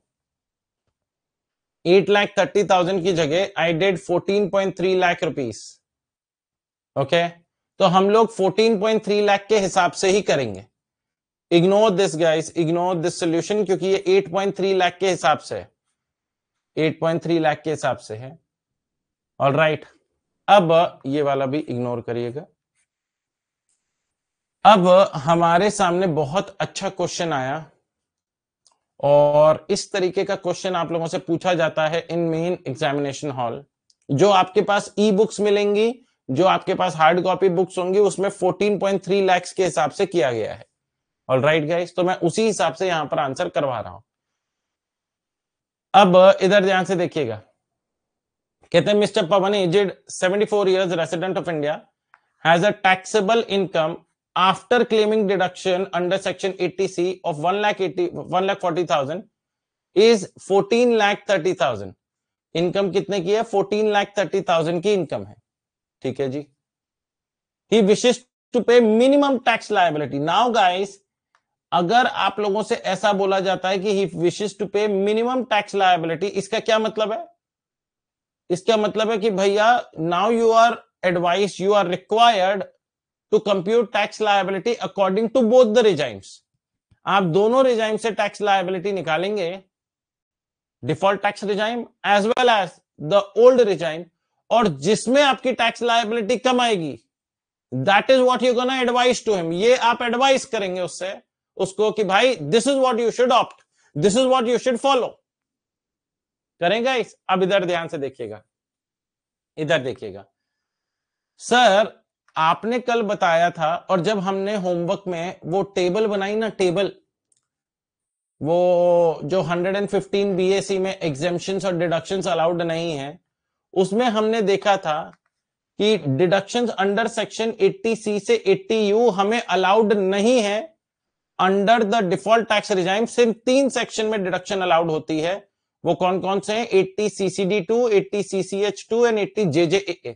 मैं डिटेल में नहीं जा रहा हूं कि ये सेक्शन में क्या क्या पॉइंट है, बस सेक्शन के नाम से समझना है कि 3 सेक्शन डिफॉल्ट टैक्स रिजाइम में अलाउ करे जाते हैं, 80CCD2, 80CCH2 and 80JJAA।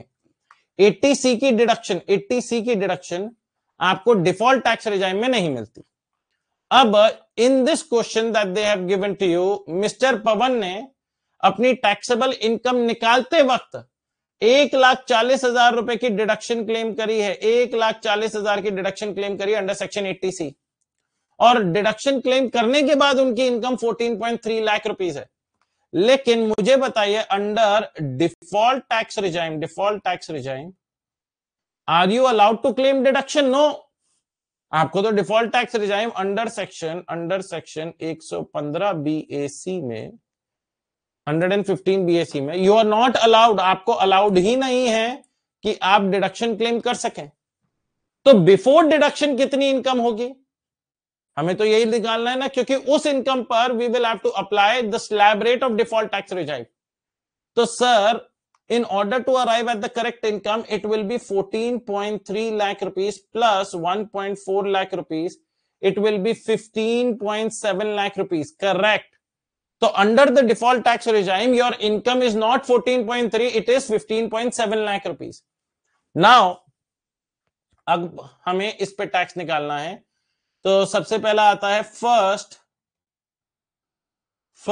4 lakh rupees nil. Next 4 lakh rupees at the rate 5%, 20,000.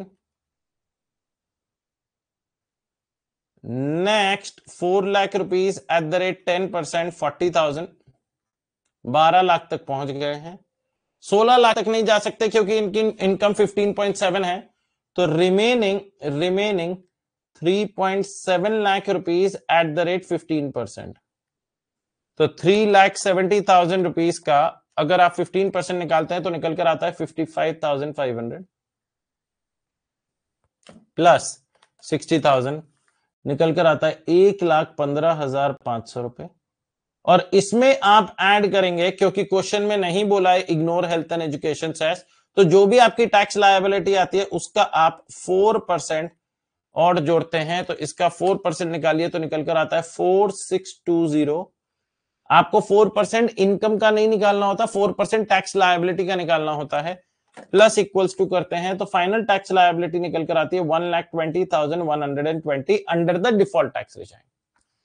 Now let's say guys, अगर यही सज्जन आदमी मिस्टर पवन जो कि 74 इयर्स रेसिडेंट ऑफ इंडिया है, और अगर ये ओल्ड रिजाइम फॉलो करते हैं, तो क्योंकि ओल्ड रिजाइम में डिडक्शन इज अलाउड गाइस, तो इनकी इनकम कितनी होगी दोस्तों? टोटल इनकम, टैक्सेबल इनकम कितनी होगी? 14.3 लाख रुपीज ही रहेगी, क्योंकि डिडक्शन उन्हें अलाउड है. डिडक्शन माइनस करने के बाद ही तो 14.3 लाख आया था. अब इनकी आपको टैक्स लायबिलिटी निकालनी है guys. First 3 lakh rupees nail. क्यों सर? क्योंकि ये रेसिडेंट सीनियर सिटीजन है. ध्यान से देखिएगा क्वेश्चन में 74 इयर्स की एज दी गई है. तो first 3 lakh nail, slab rate number 1 लगानी पड़ेगी. Next 2 lakh eight the rate 5%, 10,000. Next 5 lakhs at the rate 20%, 1 lakh rupees. And remaining 4.3 lakh rupees at the rate 30%, 1,29,000 plus 1,10,000 निकल कर आता है 2,39,000. ऐड करिए health and education cess at the rate 4%, HEC at the rate 4%, 9,560 plus equals to 2,48,560. Now what is gonna be a final advice guys? आप लोग क्या advice करेंगे mister पवन को कि पवन भैया आपको default tax regime is the better regime, क्योंकि default tax regime में चाहे आपकी इनकम ज्यादा है लेकिन टैक्स लायबिलिटी कम है, as compare to old regime जहां इनकम कम है लेकिन टैक्स लायबिलिटी ज्यादा है. तो हमारे लिए क्या बेटर होगा? What is gonna be more beneficial for us? It's gonna be opting for default tax regime, जहां पर आप टैक्स सिर्फ 1,20,120 देंगे, as compare to the old regime जहां आप 2,48,560 देना पड़ जाता. ऑलराइट गाइस, मजा आया इस पॉइंट में? मजा आया? अब आज का जो होमवर्क जा रहा है that is question number 13. Question number 13 is your homework question. Question number 13 आपका होमवर्क क्वेश्चन है गाइस. आ जाओ guys. Next point, theoretical point guys. Switching from default tax regime under section 115 BAC to optional tax regime. It is gonna take 15 minutes guys. छोटा सा provision नजर आ रहा है, ये 15 minute लेगा. उसके बाद अपन थ्योरेटिकल पॉइंट पर चलेंगे गाइस, जो एक थ्योरेटिकल पॉइंट और कराना other than the one that is right in front of you. इससे जुड़ा हुआ आज तक क्वेश्चन नहीं पूछा गया, but you guys know we can never be sure of हमारे इंस्टीट्यूट, कभी भी कहीं से भी कैसा भी क्वेश्चन पूछ लेती है हमारी इंस्टीट्यूट, तो we should better be ready in all forms to solve out, to answer every question that they might ask. आ जाओ भाई, switching from default tax regime under section 115 BAC to optional tax regime। कहते हैं अगर आप income tax की website पर जाते हैं रिटर्न भरने के लिए, तो सरकार ऐसा मानती है कि आप डिफॉल्ट टैक्स रिजाइम ही ऑप्ट करेंगे, क्योंकि वो डिफॉल्ट है, बाय डिफॉल्ट ही ये उसमें ऑलरेडी क्लिक्ड होगा कि mister x default tax regime follow करेंगे। लेकिन आपके पास ऑप्शन है कि आप उस ऑप्शन को हटाकर ओल्ड रिजाइम पर, ऑप्शनल रिजाइम पर भी टिक कर सकते हैं। तो क्या सर ये हम बार बार हर साल हमारे पास ऑप्शन है कि कभी हम ओल्ड रिजाइम फॉलो कर लें, कभी हम डिफॉल्ट रिजाइम फॉलो कर लें? हम तो अपनी टैक्स लायबिलिटी निकालने की कोशिश करेंगे दोनों रिजाइम से, जिसमें कम टैक्स लायबिलिटी होगी वही फॉलो कर लेंगे, है ना राठी जी? हमारे लिए तो वही बेटर होगा। तो सरकार ने उस बारे में क्या बोला, ध्यान से देखिएगा। कहते हैं the new tax regime has been made as the default tax regime. ठीक है जी। It means the assessee will automatically fall under the new regime under section 115 BAC। तो न्यू रिजाइम कौन सी है? डिफॉल्ट वाली।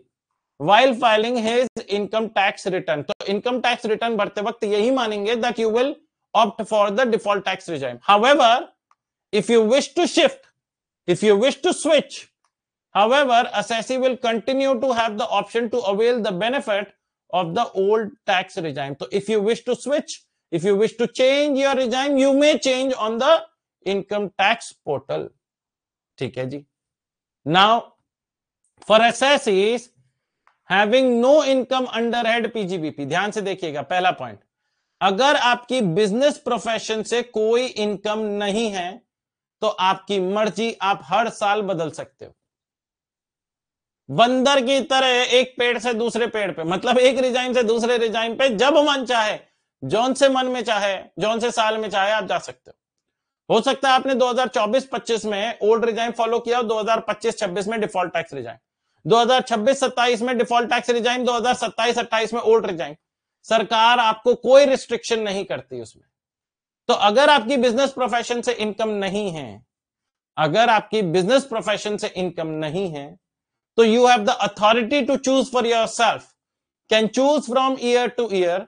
दे may choose to exercise the option of 115 BAC in 1 year and not to exercise the option in another year.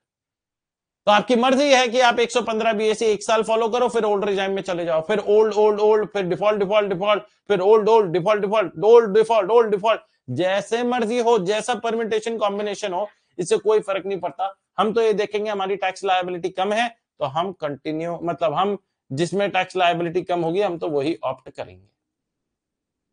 Alright. लेकिन guys for assessees जिनकी business profession से income है, ध्यान से देखिएगा guys, for assessees having income under head PGBP, सरकार ने उन्हें एक बार डिफॉल्ट टैक्स रिजाइम को एग्जिट करके एक बार वापस डिफॉल्ट टैक्स रिजाइम में आने का ऑप्शन दिया है। एक बार आपने एग्जिट करा और वापस डिफॉल्ट टैक्स रिजाइम में आ गए, लेट्स से 2 साल बाद, तो उसके बाद आपको मैंडेटरली आपको क्या फॉलो करना पड़ेगा? डिफॉल्ट टैक्स रिजाइम ही फॉलो करना पड़ेगा जब तक आपका धंधा पानी चल रहा है, जब तक आपका बिजनेस चल रहा है। You can not switch. Sir क्या मतलब है? एग्जांपल देके समझाइए ना। ये देखो भाई, बहुत अच्छा पॉइंट है। मैं आपके सामने ना 5-6 सालों का ट्रीटमेंट करके दिखाऊंगा। लेट्स से अपन चालू करते हैं 2024-25 में आपने 115 BAC फॉलो किया। This was the first year जब आपने अपना बिजनेस स्टार्ट किया था गाइस। ये है mister x, business started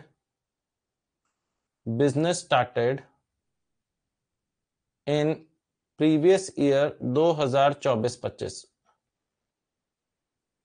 alright guys, तो प्रीवियस ईयर, ये हमारे सारे प्रीवियस ईयर्स हैं गाइस। प्रीवियस ईयर 24-25 मतलब असेसमेंट ईयर 25-26। तो प्रीवियस ईयर 24-25 या असेसमेंट ईयर 25-26 में हमने 115 बीएसी फॉलो किया, विच is the default tax regime, कोई दिक्कत नहीं है। in the year 2025-26 previous year assessment year 26-27 हमने डिसाइड किया कि हम 115 बीएससी से शिफ्ट कर जाएंगे अंडर द ओल्ड रिजाइम। क्या हम ऐसा कर सकते हैं? क्या हमने पहली बार एग्जिट कर दिया है?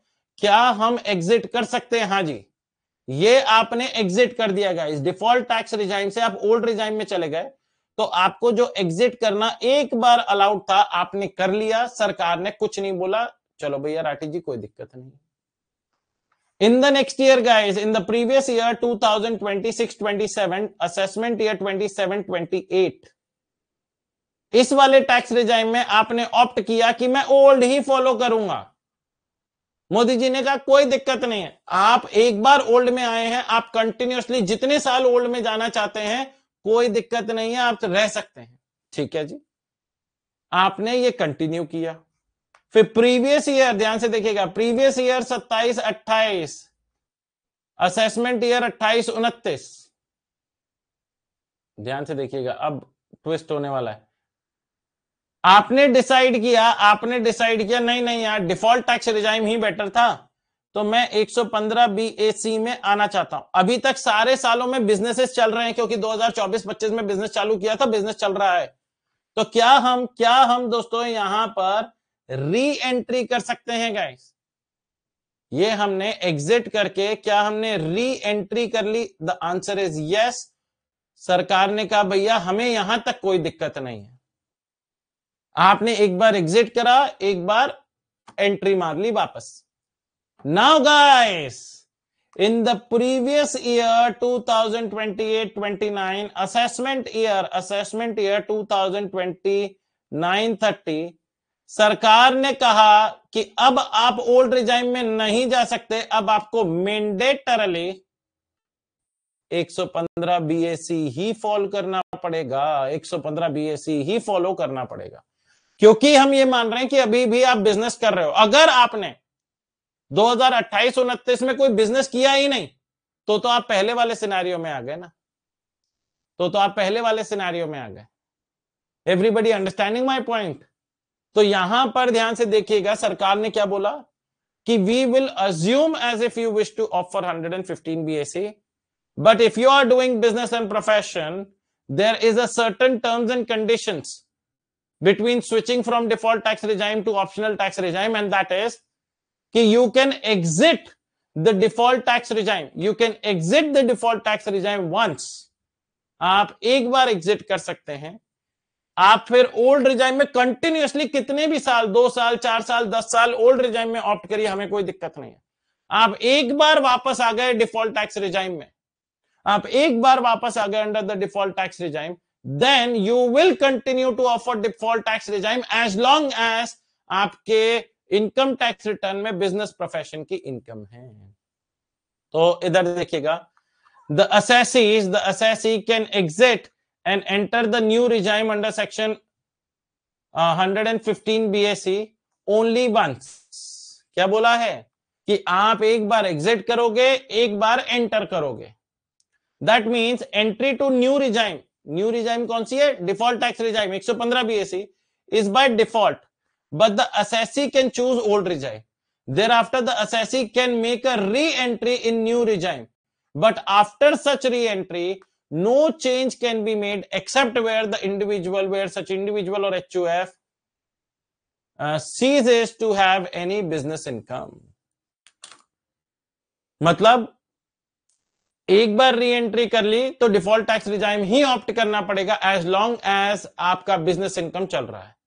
आपने बिजनेस बंद कर दिया, लेट्स से दोस्तों sir in the previous year 2029-30 let's say 2029-30 assessment year 30-31 हमने कोई बिजनेस नहीं करा था, हमने 28-29 में ही बिजनेस क्लोज कर दिया था, क्योंकि बिजनेस ज्यादा चल नहीं रहा था, 4-5 साल से कोशिश कर रहे थे, बिजनेस चल नहीं रहा था।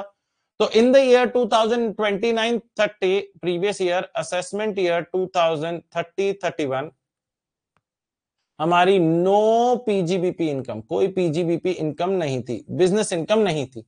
तो इन दैट केस सरकार ने क्या बोला, यहां पर आपके पास फिर से ऑप्शन आ गया गाइस, आप चाहो तो 115 बीएसी फॉलो करो और चाहो तो ओल्ड रिजाइम फॉलो करो।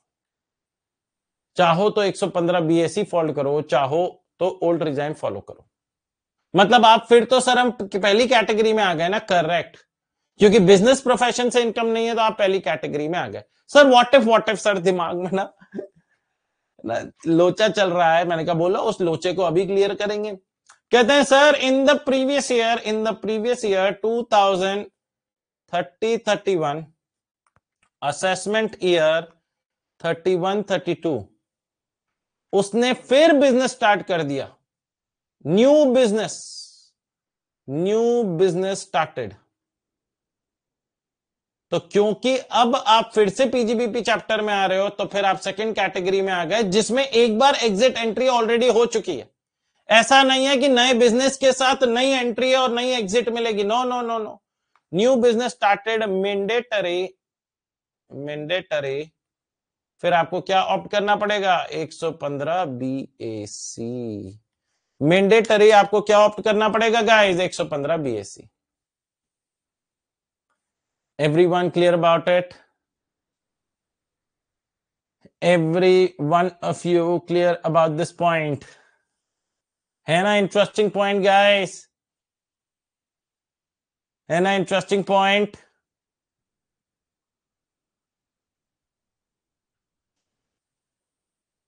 ये आपको दोस्तों अपने होमवर्क के साथ ही लिखना है, और अगर लिख लिया है तो बहुत अच्छी बात है, नहीं लिखा है तो होमवर्क के साथ लिखिए। We move on to the theoretical portion. It's been almost 1 hour 20 minutes guys that we have been doing practical portion.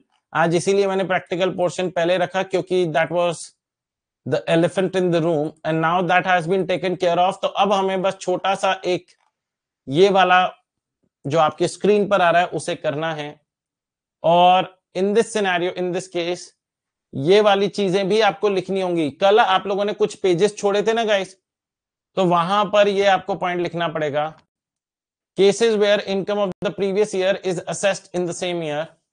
तो मैं आपको ना ऐसा करता हूं, जब तक मैं पानी लेकर आ रहा हूं guys, I am feeling really thirsty, आप लोग ना ये 5 पॉइंट्स की हेडिंग लिख लीजिए।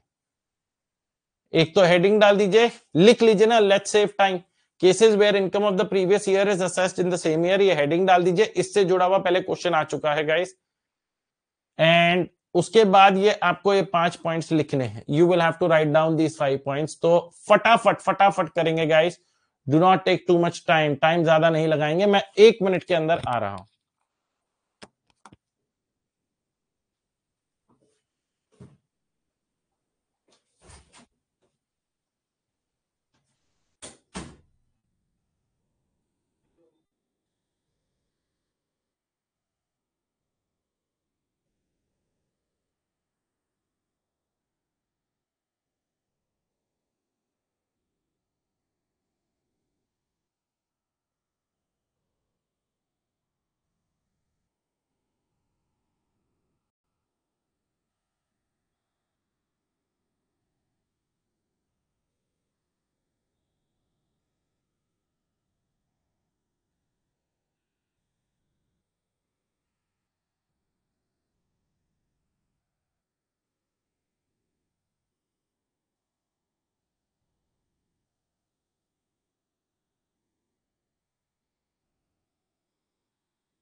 डन गाइस, लिखा। चलो जी आ जाते हैं। Cases where income of the previous year is assessed in the same year. सरकार ने देखा, सरकार ने कहा नॉर्मल प्रोविजन क्या है guys, what is the normal routine provision, कि हम प्रीवियस ईयर की इनकम, नॉर्मल रूल क्या है, नॉर्मल रूल तो यही बोलता है कि प्रीवियस ईयर की income is assessed in assessment year, right. मतलब हमारे लिए दोस्तों जो इनकम है प्रीवियस ईयर 2025-26, हमारे लिए इसकी इनकम हम कब निकालते हैं, 2026-27 में निकालते हैं इनकम। और इनकम निकालने के बाद उस पर रेट्स लगाते हैं, रेट्स लगा के टैक्स पे करते हैं, we file the income tax return. लेकिन सरकार ने 5 सिनेरियोज ऐसे बनाए जहां सरकार ने कहा कि भाई साहब, अगर हमने अगले साल तक का इंतजार किया, if we wait till the assessment year, तो there is a good amount of possibility कि हमें टैक्स ही ना मिले। So this provision is based on that Hindi मुहावरा, कुछ नहीं से कुछ भला ही सही। कुछ नहीं मिले उससे बेटर तो यह है कि कुछ मिल जाए। तो सरकार ने कहा कि प्रीवियस ईयर के 5 सिनेरियोज में जहां हमें ऐसा लगता है, मन में डर लगता है, धुक धुक धुक धुक धुक धुक, जहां ऐसा लगता है कि प्रीवियस ईयर की इनकम पर टैक्स हमें असेसमेंट ईयर में ना मिले, कम मिले, उससे बेटर यह है कि प्रीवियस ईयर में ही ले लो। तो 5 सिनेरियोज को एक्सेप्शन बनाया टू द जनरल रूल। ये जो जनरल रूल है कि प्रीवियस ईयर की इनकम को असेसमेंट ईयर में टैक्सेबल किया जाता है, उसके 5 एक्सेप्शंस निकाले, जिसमें सबसे पहला लिखा income of non resident from shipping business. Non resident कौन होता है दोस्तों, जो भारत देश में वैसे ही कम दिन के लिए रहता है। Who is a non resident who stays in India only for a very short span of time. तो सरकार ने कहा कि ये जो नॉन रेसिडेंट है, ये वैसे हिंदुस्तान कम आता है, जहाज से हिंदुस्तान आया है, हिंदुस्तान में सामान छोड़ेगा, सामान उठाएगा और वापस अपने देश चला जाएगा या किसी और देश चला जाएगा। तो प्रीवियस ईयर में जो इसने हिंदुस्तान में ये एक्टिविटी करके कमाया, उस कमाई का टैक्स तो हिंदुस्तान में जाना चाहिए, लेकिन असेसमेंट ईयर में जब हम इससे टैक्स मांगने जाएंगे तो हो सकता है ये हिंदुस्तान में हो ही ना। समझ रहे हैं गाइस? ये देखिएगा गाइस, लेट्स से ये हमारा प्यारा सा हिंदुस्तान, और यहां पर दोस्तों आप लोग जानते हैं नीचे है हमारा इंडियन ओशन। कह रहे हैं वाह राठी जी, आज ज्योग्राफी की भी ओशियन ओशन। यहां हमारा आता है दोस्तों अरेबियन सी। ऑलराइट गाइस, अब लेट्स से दोस्तों ये हैं मिस्टर जॉन। ये अपनी जहाज लेकर हिंदुस्तान आए। इस जहाज में सामान भी रखा हुआ था। हिंदुस्तान आए और इन्होंने ये हिंदुस्तान में सामान उतार दिया, अनलोड कर दिया। कोई दूसरा product, I am changing the colour of the pen so that आप लोगों को नजर आए कि this is a different product. कोई दूसरा प्रोडक्ट हिंदुस्तान से उठाया, अपने जहाज में रखा, and then he left India. वो हिंदुस्तान छोड़ के चले गए गाइस। इधर देखिएगा, वो हिंदुस्तान छोड़ के चले गए। अब मोदी जी जाते हैं मिस्टर जॉन के पास, hello hello mister John, how do you do. कह रहे हैं बहुत बढ़िया मोदी जी। कह रहे हैं क्या बात कर रहे हैं, आपके नाम से तो लग रहा था fluent English will come out, however you are speaking in Hindi. कह रहे हैं it's been 12 days that I have been staying in India. अब मुझे अपने देश के हॉट डॉग पसंद नहीं है, आपके देश की कचौरियां पसंद है। हाँ, कचौरी खाने के बाद पेट गुड़ू गुड़ू करता है मोदी जी यहाँ पे बहुत, इट इज टू स्पाइसी। कह रहे हैं yes, India is a little difficult to handle but the food is very tasty. हाँ ये बात तो सही है, I take 2 medicines every day but I don't leave 4 kachoris.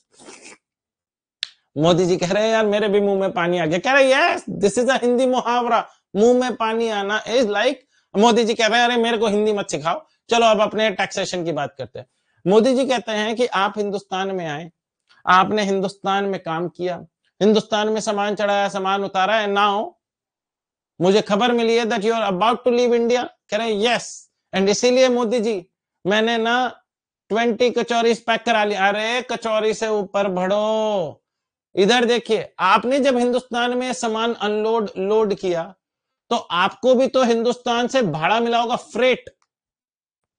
जिसने हिंदुस्तान में सामान मंगाया, लेट्स से मिस्टर एक्स, उसने आपको पैसा दिया होगा। कह रहे हैं जी हाँ, उसने मुझे पैसा दिया, मैं बिना पैसे के थोड़ा ना काम करूंगा, बिना पैसे के कचौरी थोड़ा ना। अरे मोदी जी कह रहे हैं भगवान कसम कचौरी नहीं हो गई है। कह रहे मतलब yes I have received freight. तो कहते हैं the amount of freight that you have received, इसका एक estimated amount which is a fixed amount 7.5% is your income. 7.5% is income. और जो ये 7.5% का निकलेगा, जो ये 7.5% का निकलेगा गाइस, इस पर 7.5% इज इनकम, इस पर आपको टैक्स निकालना पड़ेगा। एक एग्जांपल दूंगा, इस एक एग्जांपल दूं। Let's say Mr. John received a total freight of let's say 75 lakh rupees. बहुत बड़ा शिप लेकर आए थे दोस्तों, उनको टोटल जो फ्रेट मिला दोस्तों, भाड़ा मिला, वो कितने का मिला? 75 लाख रुपीस का मिला। 75 लाख रुपीस का 7.5% is not the tax that you have to pay. 7.5% is income. भाई साहब, जब हिंदुस्तान में आप जहाज लेकर आओगे तो खर्चे भी तो होंगे, जहाज के डीजल का खर्चा, उनके एम्प्लॉयज का खर्चा होता है कि नहीं? तो जितना भी आपका फ्रेट है उसका 92.5% तो एक्सपेंस मान रही है सरकार, सिर्फ 7.5% ही इनकम मान रही है। तो 75 लाख का 7.5% कितना निकल कर आएगा? 75 लाख इसका 7.5% 5,62,500 निकल कर आया। ये आपकी इनकम निकल कर आई, दिस इज योर इनकम। और इस इनकम पर आपको टैक्स निकालना होगा। You will have to pay tax on 5,62,500। तो let's say mister John who is a non resident, क्योंकि ये हिंदुस्तान में तो बहुत कम टाइम के लिए रहते हैं और इन्होंने डिसाइड किया है कि मैं ओल्ड रिजाइम फॉलो करूंगा, तो what will be the tax liability on 5,62,500? तो इसमें आपको first 2.5 lakh rupees nil, next 2.5 lakh rupees at the rate 5%, कितना आया guys? 12,500। And remaining 62.5 at the rate 20%, 62,500, इसका 20% निकल कर आता है again 12,500, total 25,000 rupees plus health and education cess at the rate 4%, 1,000 rupees, total निकल कर आता है 26,000। टोटल निकल कर आता है 26,000। Everybody now understanding my point? Everybody now clear about this point? हाँ या ना? तो सरकार ने क्या बोला कि जो नॉन रेसिडेंट है भारत देश में, मिस्टर जॉन, अगर आपको अपना जहाज लेकर हिंदुस्तान से जाना है तो हम आपको तभी जाने देंगे when you pay an amount of 26,000 rupees to us, then only you will be allowed to leave India, otherwise you will not be allowed to leave India. Everyone clear about it? आया ना? आइए guys, income of non resident from shipping business, पहला वाला point करते हैं। कहते हैं tax on income is charge when the ship leaves India. 7.5% of the freight paid or payable to such non-resident whether in India or outside India shall be deemed to be his income. जितना भी आपको भाड़ा मिलेगा वो सारा का सारा आपकी इनकम नहीं है, भाड़े का 7.5% इनकम है और उस इनकम पर tax liability will be levied, which is charged to tax in the same year in which it is earned. All right guys, next point, assessment of persons leaving India with no intention of return to India. assessment of persons leaving India, हम उन लोगों का assessment कर रहे हैं जो भारत देश छोड़कर जा रहे हैं, जिनका कोई इंटेंशन नहीं है वापस आने का। क्यों? क्योंकि वो आउटसाइड इंडिया काम के पर्पज से जा रहे हैं। अब ये कैसे पता चलेगा सर काम के पर्पज से जा रहे हैं? आपके वीजा के थ्रू, कि what is the purpose of your visit outside India. तो आप कहते हो भैया मेरे को अपने परिवार के साथ घूमने जा रहा हूं, तो गवर्नमेंट नोस कि आप वापस 1 हफ्ते बाद, 10 दिन बाद, 20 दिन बाद, 1 महीने बाद, 2 महीने बाद लौट आओगे घूमकर। तो इन दैट केस सरकार आपको परेशान नहीं करेगी, नहीं नहीं राठी जी अभी टैक्स देकर जाइए, नो नो आपके लिए दिक्कत नहीं। इट इज ओनली फॉर दोस्त जिनका कोई इंटेंशन नहीं है वापस आने का। सरकार उनसे कहेगी कि आप जाने से पहले जितनी इनकम आपने इस साल कमाई है अभी तक, उस कमाई पर टैक्स देकर जाइए, तभी हम आपको हिंदुस्तान छोड़ने देंगे। तो हो सकता है ना, लेट्स से मिस्टर ए हैं जिनकी नौकरी लगी 1 दिसंबर को आउटसाइड इंडिया, तो वो अप्रैल से तो आउटसाइड इंडिया जाके नहीं बैठेंगे ना, वो अप्रैल से लेकर नवंबर 20 तारीख तक तो हिंदुस्तान में ही काम कर रहे थे। वो तो 1 दिसंबर को नौकरी लगी तो 25-26 नवंबर को हिंदुस्तान छोड़कर गए, भाई वहां जाके कुछ घर भर भी देखना पड़ेगा। तो in that case, in that scenario सरकार ने क्या बोला? सरकार ने बोला कि जब आप हिंदुस्तान में थे और हिंदुस्तान में काम किया आपने from 1 April till let's say the 25 नवंबर, तो उस कमाई पर तो हिंदुस्तान में टैक्स देकर जाओ। अब हमने कहा मोदी जी अगले साल दे देंगे ना असेसमेंट ईयर में, कह रहे हैं अगले साल तो आप हिंदुस्तान वापस लौटो, इसकी क्या गारंटी है? क्योंकि आप काम के पर्पज से जा रहे हो, there is no guarantee that you will come back in the assessment year, and that is why the government said it is better to be safe than sorry. सरकार ने कहा कुछ नहीं से कुछ भला ही सही। Tax on income up to the date of departure shall be charged.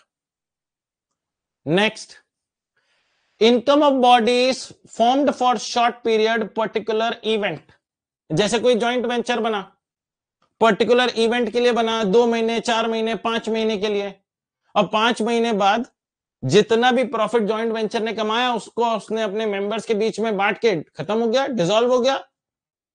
Modi ji assessment year में जॉइंट वेंचर को ढूंढ रही, अरे यही ये जॉइंट वेंचर कहां गया, अरे इनसे टैक्स लेना था।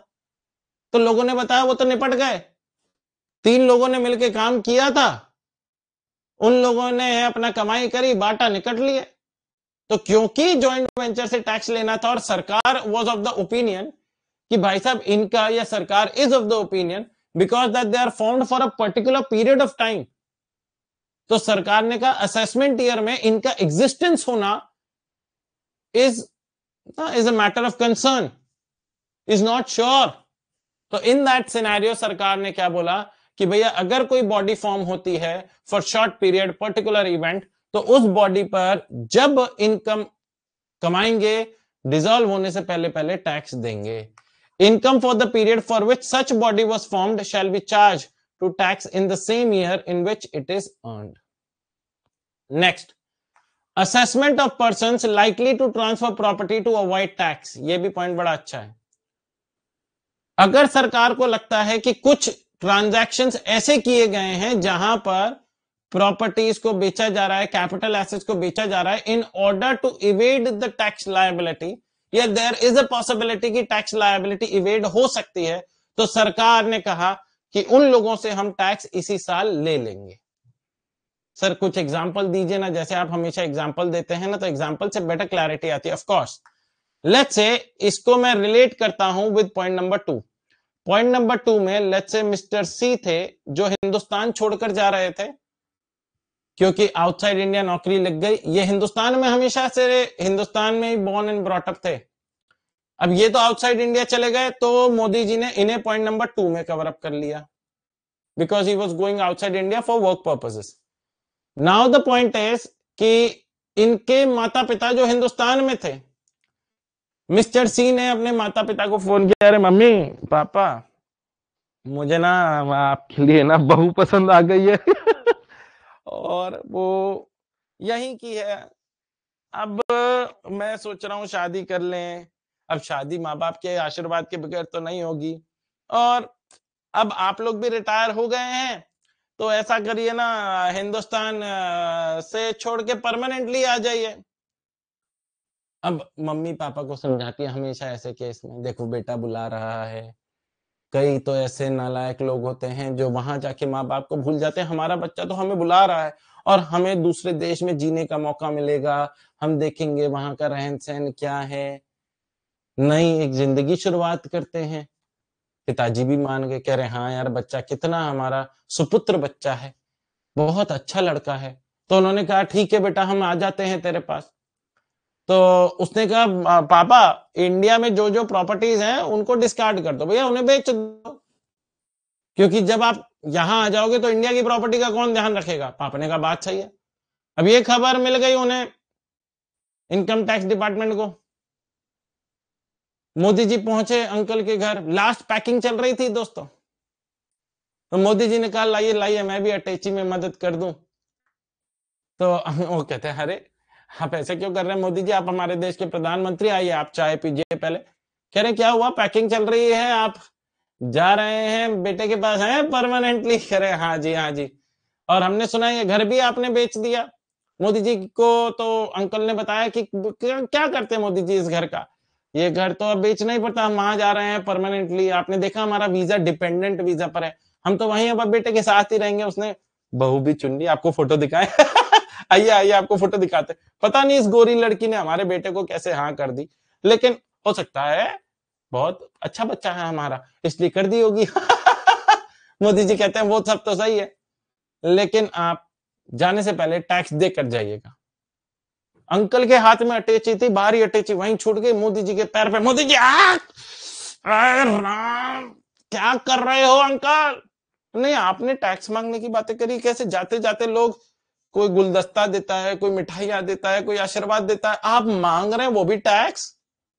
तो मोदी जी ने क्या कहा कि भाई साहब हमारे को ऐसा डर लगता है कि अगले साल तक हमें आपने ये जो प्रॉपर्टी बेची है इस प्रॉपर्टी पर जो कैपिटल गेन्स टैक्स बनता है वो आपको देना है। कह रहे हैं हम असेसमेंट ईयर में देते हैं ना, मगर असेसमेंट ईयर में आप वापस आओ इस चीज की क्या गारंटी है, और वापस आने की बात है ही तो प्रॉपर्टी क्यों बेच रहे हो। तो यहां सरकार को ना मन में क्या है, धुक है, डर है कि if we wait till the assessment year there is a good amount of possibility that the revenue of the government will lose, might lose। तो इन दैट सिनेरियो सरकार ने कहा कि we will charge tax on that income in the current year itself. तो कहते हैं where assessing officer is of the opinion that the assessee will transfer his property to avoid tax, then income of such person shall be charged to tax in the same year in which the property is transferred।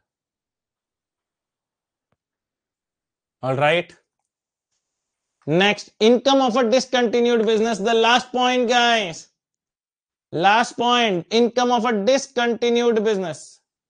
अब business बंद कर रहे हैं, अब जब बंद कर रहे हैं और अगले साल इसका एग्जिस्टेंस नहीं होगा तो सरकार को फिर मन में यही डर है, तो सरकार ने कहा भैया इसी साल टैक्स दे दीजिए। लेकिन in the last option, in the last scenario, point number 5, सरकार ने क्या बोला, इन पॉइंट नंबर 5 सरकार ने बोला कि भाई साहब इन this scenario, in this case, बहुत सिंपल सी बात बोली कि जो असेसिंग ऑफिसर है वो डिसाइड करेगा कि अगर उसे लगता है कि कोई टैक्स की चोरी नहीं है या कोई टैक्स की चोरी नहीं होगी, then the assessing officer has the discretion to make it taxable in the assessment year also। पहले 4 केसेस में तो मैंडेटरली प्रीवियस ईयर की income will be taxed in the previous year. However, in the last scenario, in the last case, the government has left the option to the assessing officer। तुम चाहो और अगर तुम्हें लगता है प्रीवियस ईयर में ऐसा लगता है कि असेसमेंट ईयर तक का वेट करेंगे तो टैक्स छूट सकता है तो प्रीवियस ईयर में ले लो, मगर अगर ऐसा लगता है कि the revenue is safe, there will be no tax evasion, then you might charge, you may charge the income of a discontinued business in the assessment year also। देखिए guys, income up to the date of discontinuance shall be charged in the same year। However, the assessing officer may at his discretion charge income of a discontinued business in the assessment year also। All right, guys. However, the assessing officer may, at his discretion, charge income of a discontinued business in the assessment year also. Everyone clear about it? Do a thumbs up, guys, अगर आपको यहां तक clarity मिली है। तो ये 5 points हैं जहां सरकार ने कहा, एक बार रिकॉल कर लेते हैं गाइस, जहां the income of the previous year will be assessed in the same year, income of a non-resident from shipping business, जहां पर 7.5% of the freight will be considered to be your income, and income per rate of tax will be levied. Assessment of persons leaving India with no intention of return to India, income of bodies formed for short period or a particular event, assessment of persons likely to transfer property to avoid tax, and last, fifth case, income of a discontinued business. However, in case of the fifth scenario, income of a discontinued business, option दिया गया है कि चाहो तो तुम ना, मतलब चाहे तो असेसिंग ऑफिसर असेसमेंट ईयर में भी टैक्सेबल कर सकता है। In which of the following cases income of a person is not tax in the same year? Income of person living India, ये तो टैक्स होता है। Assessment of person likely to transfer property, ये भी होता है।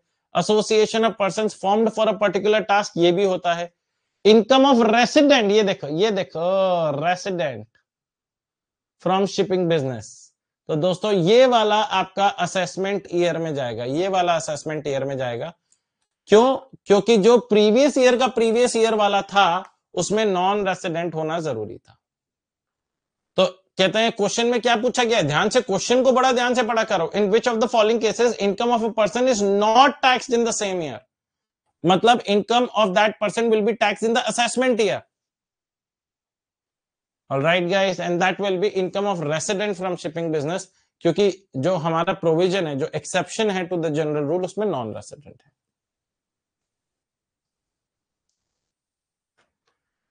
I hope you guys enjoyed every moment of today's session, guys. कोई doubt हो तो पूछ लीजिए, पहले अपन लोग बुलेट रिवीजन करेंगे guys. As the protocol of the session is, we will have to do a bullet revision. Bullet revision में आज हम लोगों ने दोस्तों किया the old tax regime, the optional tax regime, which has 3 slab rates, जिसमें पहला आता है for a resident individual man or woman who is of the age of 60 years or more but up to 79 years at any time during the previous year, which also includes a person who attains the age of 60 years on the first day of assessment year, that is 1st April 2026. All right, guys. So up to 3 lakh rupees, zero tax. 3 lakh से 5 lakh, 5%. 5 lakh से 10 lakh, 20%. Above 10 lakh, 30%. Then the second slab rate for a resident individual man or woman who is of the age of 80 years or more at any time during the previous year, which includes a super senior citizen, जिनकी उम्र 80 साल या उससे ज्यादा की है at any time during the previous year.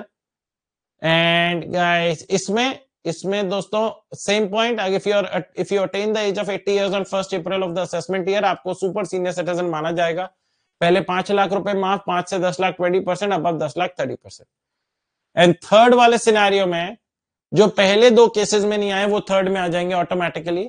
For individual जो कि रेसिडेंट है अप टू 59 इयर्स या non resident is respective of its age, man और women other than those mentioned above, HUF, AOP, BOI and artificial judicial person. HUF के case में third slab rate ही आएगी, कर्ता का एज मैटर नहीं करता, हम एचयूएफ की टैक्स लायबिलिटी निकाल रहे हैं ना कि कर्ता की। तो कहते हैं अप टू 2.5 लाख रुपए नेल, 2.5 लाख से 5 लाख 5%, 5 लाख से 10 lakh 20%, above 10 lakh 30%। Non resident third वाली स्लैब में ही आएगा। उसके बाद दोस्तों हम पहुंचे थे आपका switching from default tax regime under section 115 BSE to optional tax regime. तो सरकार ने कहा देखो हम यही मान के चल रहे हैं कि जो न्यू रिजाइम है जिसे अपन डिफॉल्ट टैक्स रिजाइम बोल रहे हैं, हम मानेंगे आप यही ऑप्ट करेंगे, लेकिन आप चाहो तो बदल भी सकते हो। पीजीबीपी से कोई लेना देना नहीं है, बिजनेस प्रोफेशन से कोई लेना देना नहीं है, तो आपके पास ऑप्शन है, आप हर साल देखो कि कौन सी टैक्स लायबिलिटी कम है, आप उसे ऑप्ट कर सकते हो। लेकिन अगर आपके बिजनेस प्रोफेशन से इनकम है तो आप एक बार 115 बीएसई को एग्जिट करके एक बार री एंटर कर सकते हैं, लेकिन एक बार री एंटर करने के बाद आपको 115 बीएसई ही फॉलो करना पड़ेगा एज लॉन्ग एज आपका बिजनेस चल रहा है। बिजनेस बंद हो गया तो फिर आपके पास ऑप्शन मिल जाएगा कि आप डिफॉल्ट टैक्स रिजाइम फॉलो करना चाहते हैं या old regime. And last, cases where income of the previous year is assessed in the same year, income of non-resident from shipping business where 7.5% of the freight will be considered as income, और उस income पर tax लगाइएगा. Assessment of persons leaving India with no intention of return to India, income of bodies formed for short period, assessment of persons likely to transfer property to avoid tax, and income of a discontinued business. However, in case of income of a discontinued business, the assessing officer has the option to make it taxable in the assessment year also if he believes that there will be no evasion of tax liability. All right guys, आज का session यहीं तक. I hope you guys enjoyed the session. मिलेंगे अब एक छोटे से break के बाद. कल हम लोग थ्योरेटिकल प्रोविजन में करेंगे असेसी, फॉलोड बाय दोस्तों आप लोगों का बहुत ही important provision, that is special rates of tax guys. Oh my god, this is gonna be one heck of a session guys. इस तरीके से कराया जाएगा, इस बढ़िया तरीके से. इतने क्वेश्चंस होंगे कि कल तो थक जाओगे कि कौन से हमें, मतलब अब धीरे धीरे ना level of difficulty will increase and tomorrow is a significant step towards it. Alright, तो आज का सेशन यहीं तक. मिलेंगे एक छोटे से ब्रेक के बाद. बाय बाय, अलविदा एंड टेक केयर.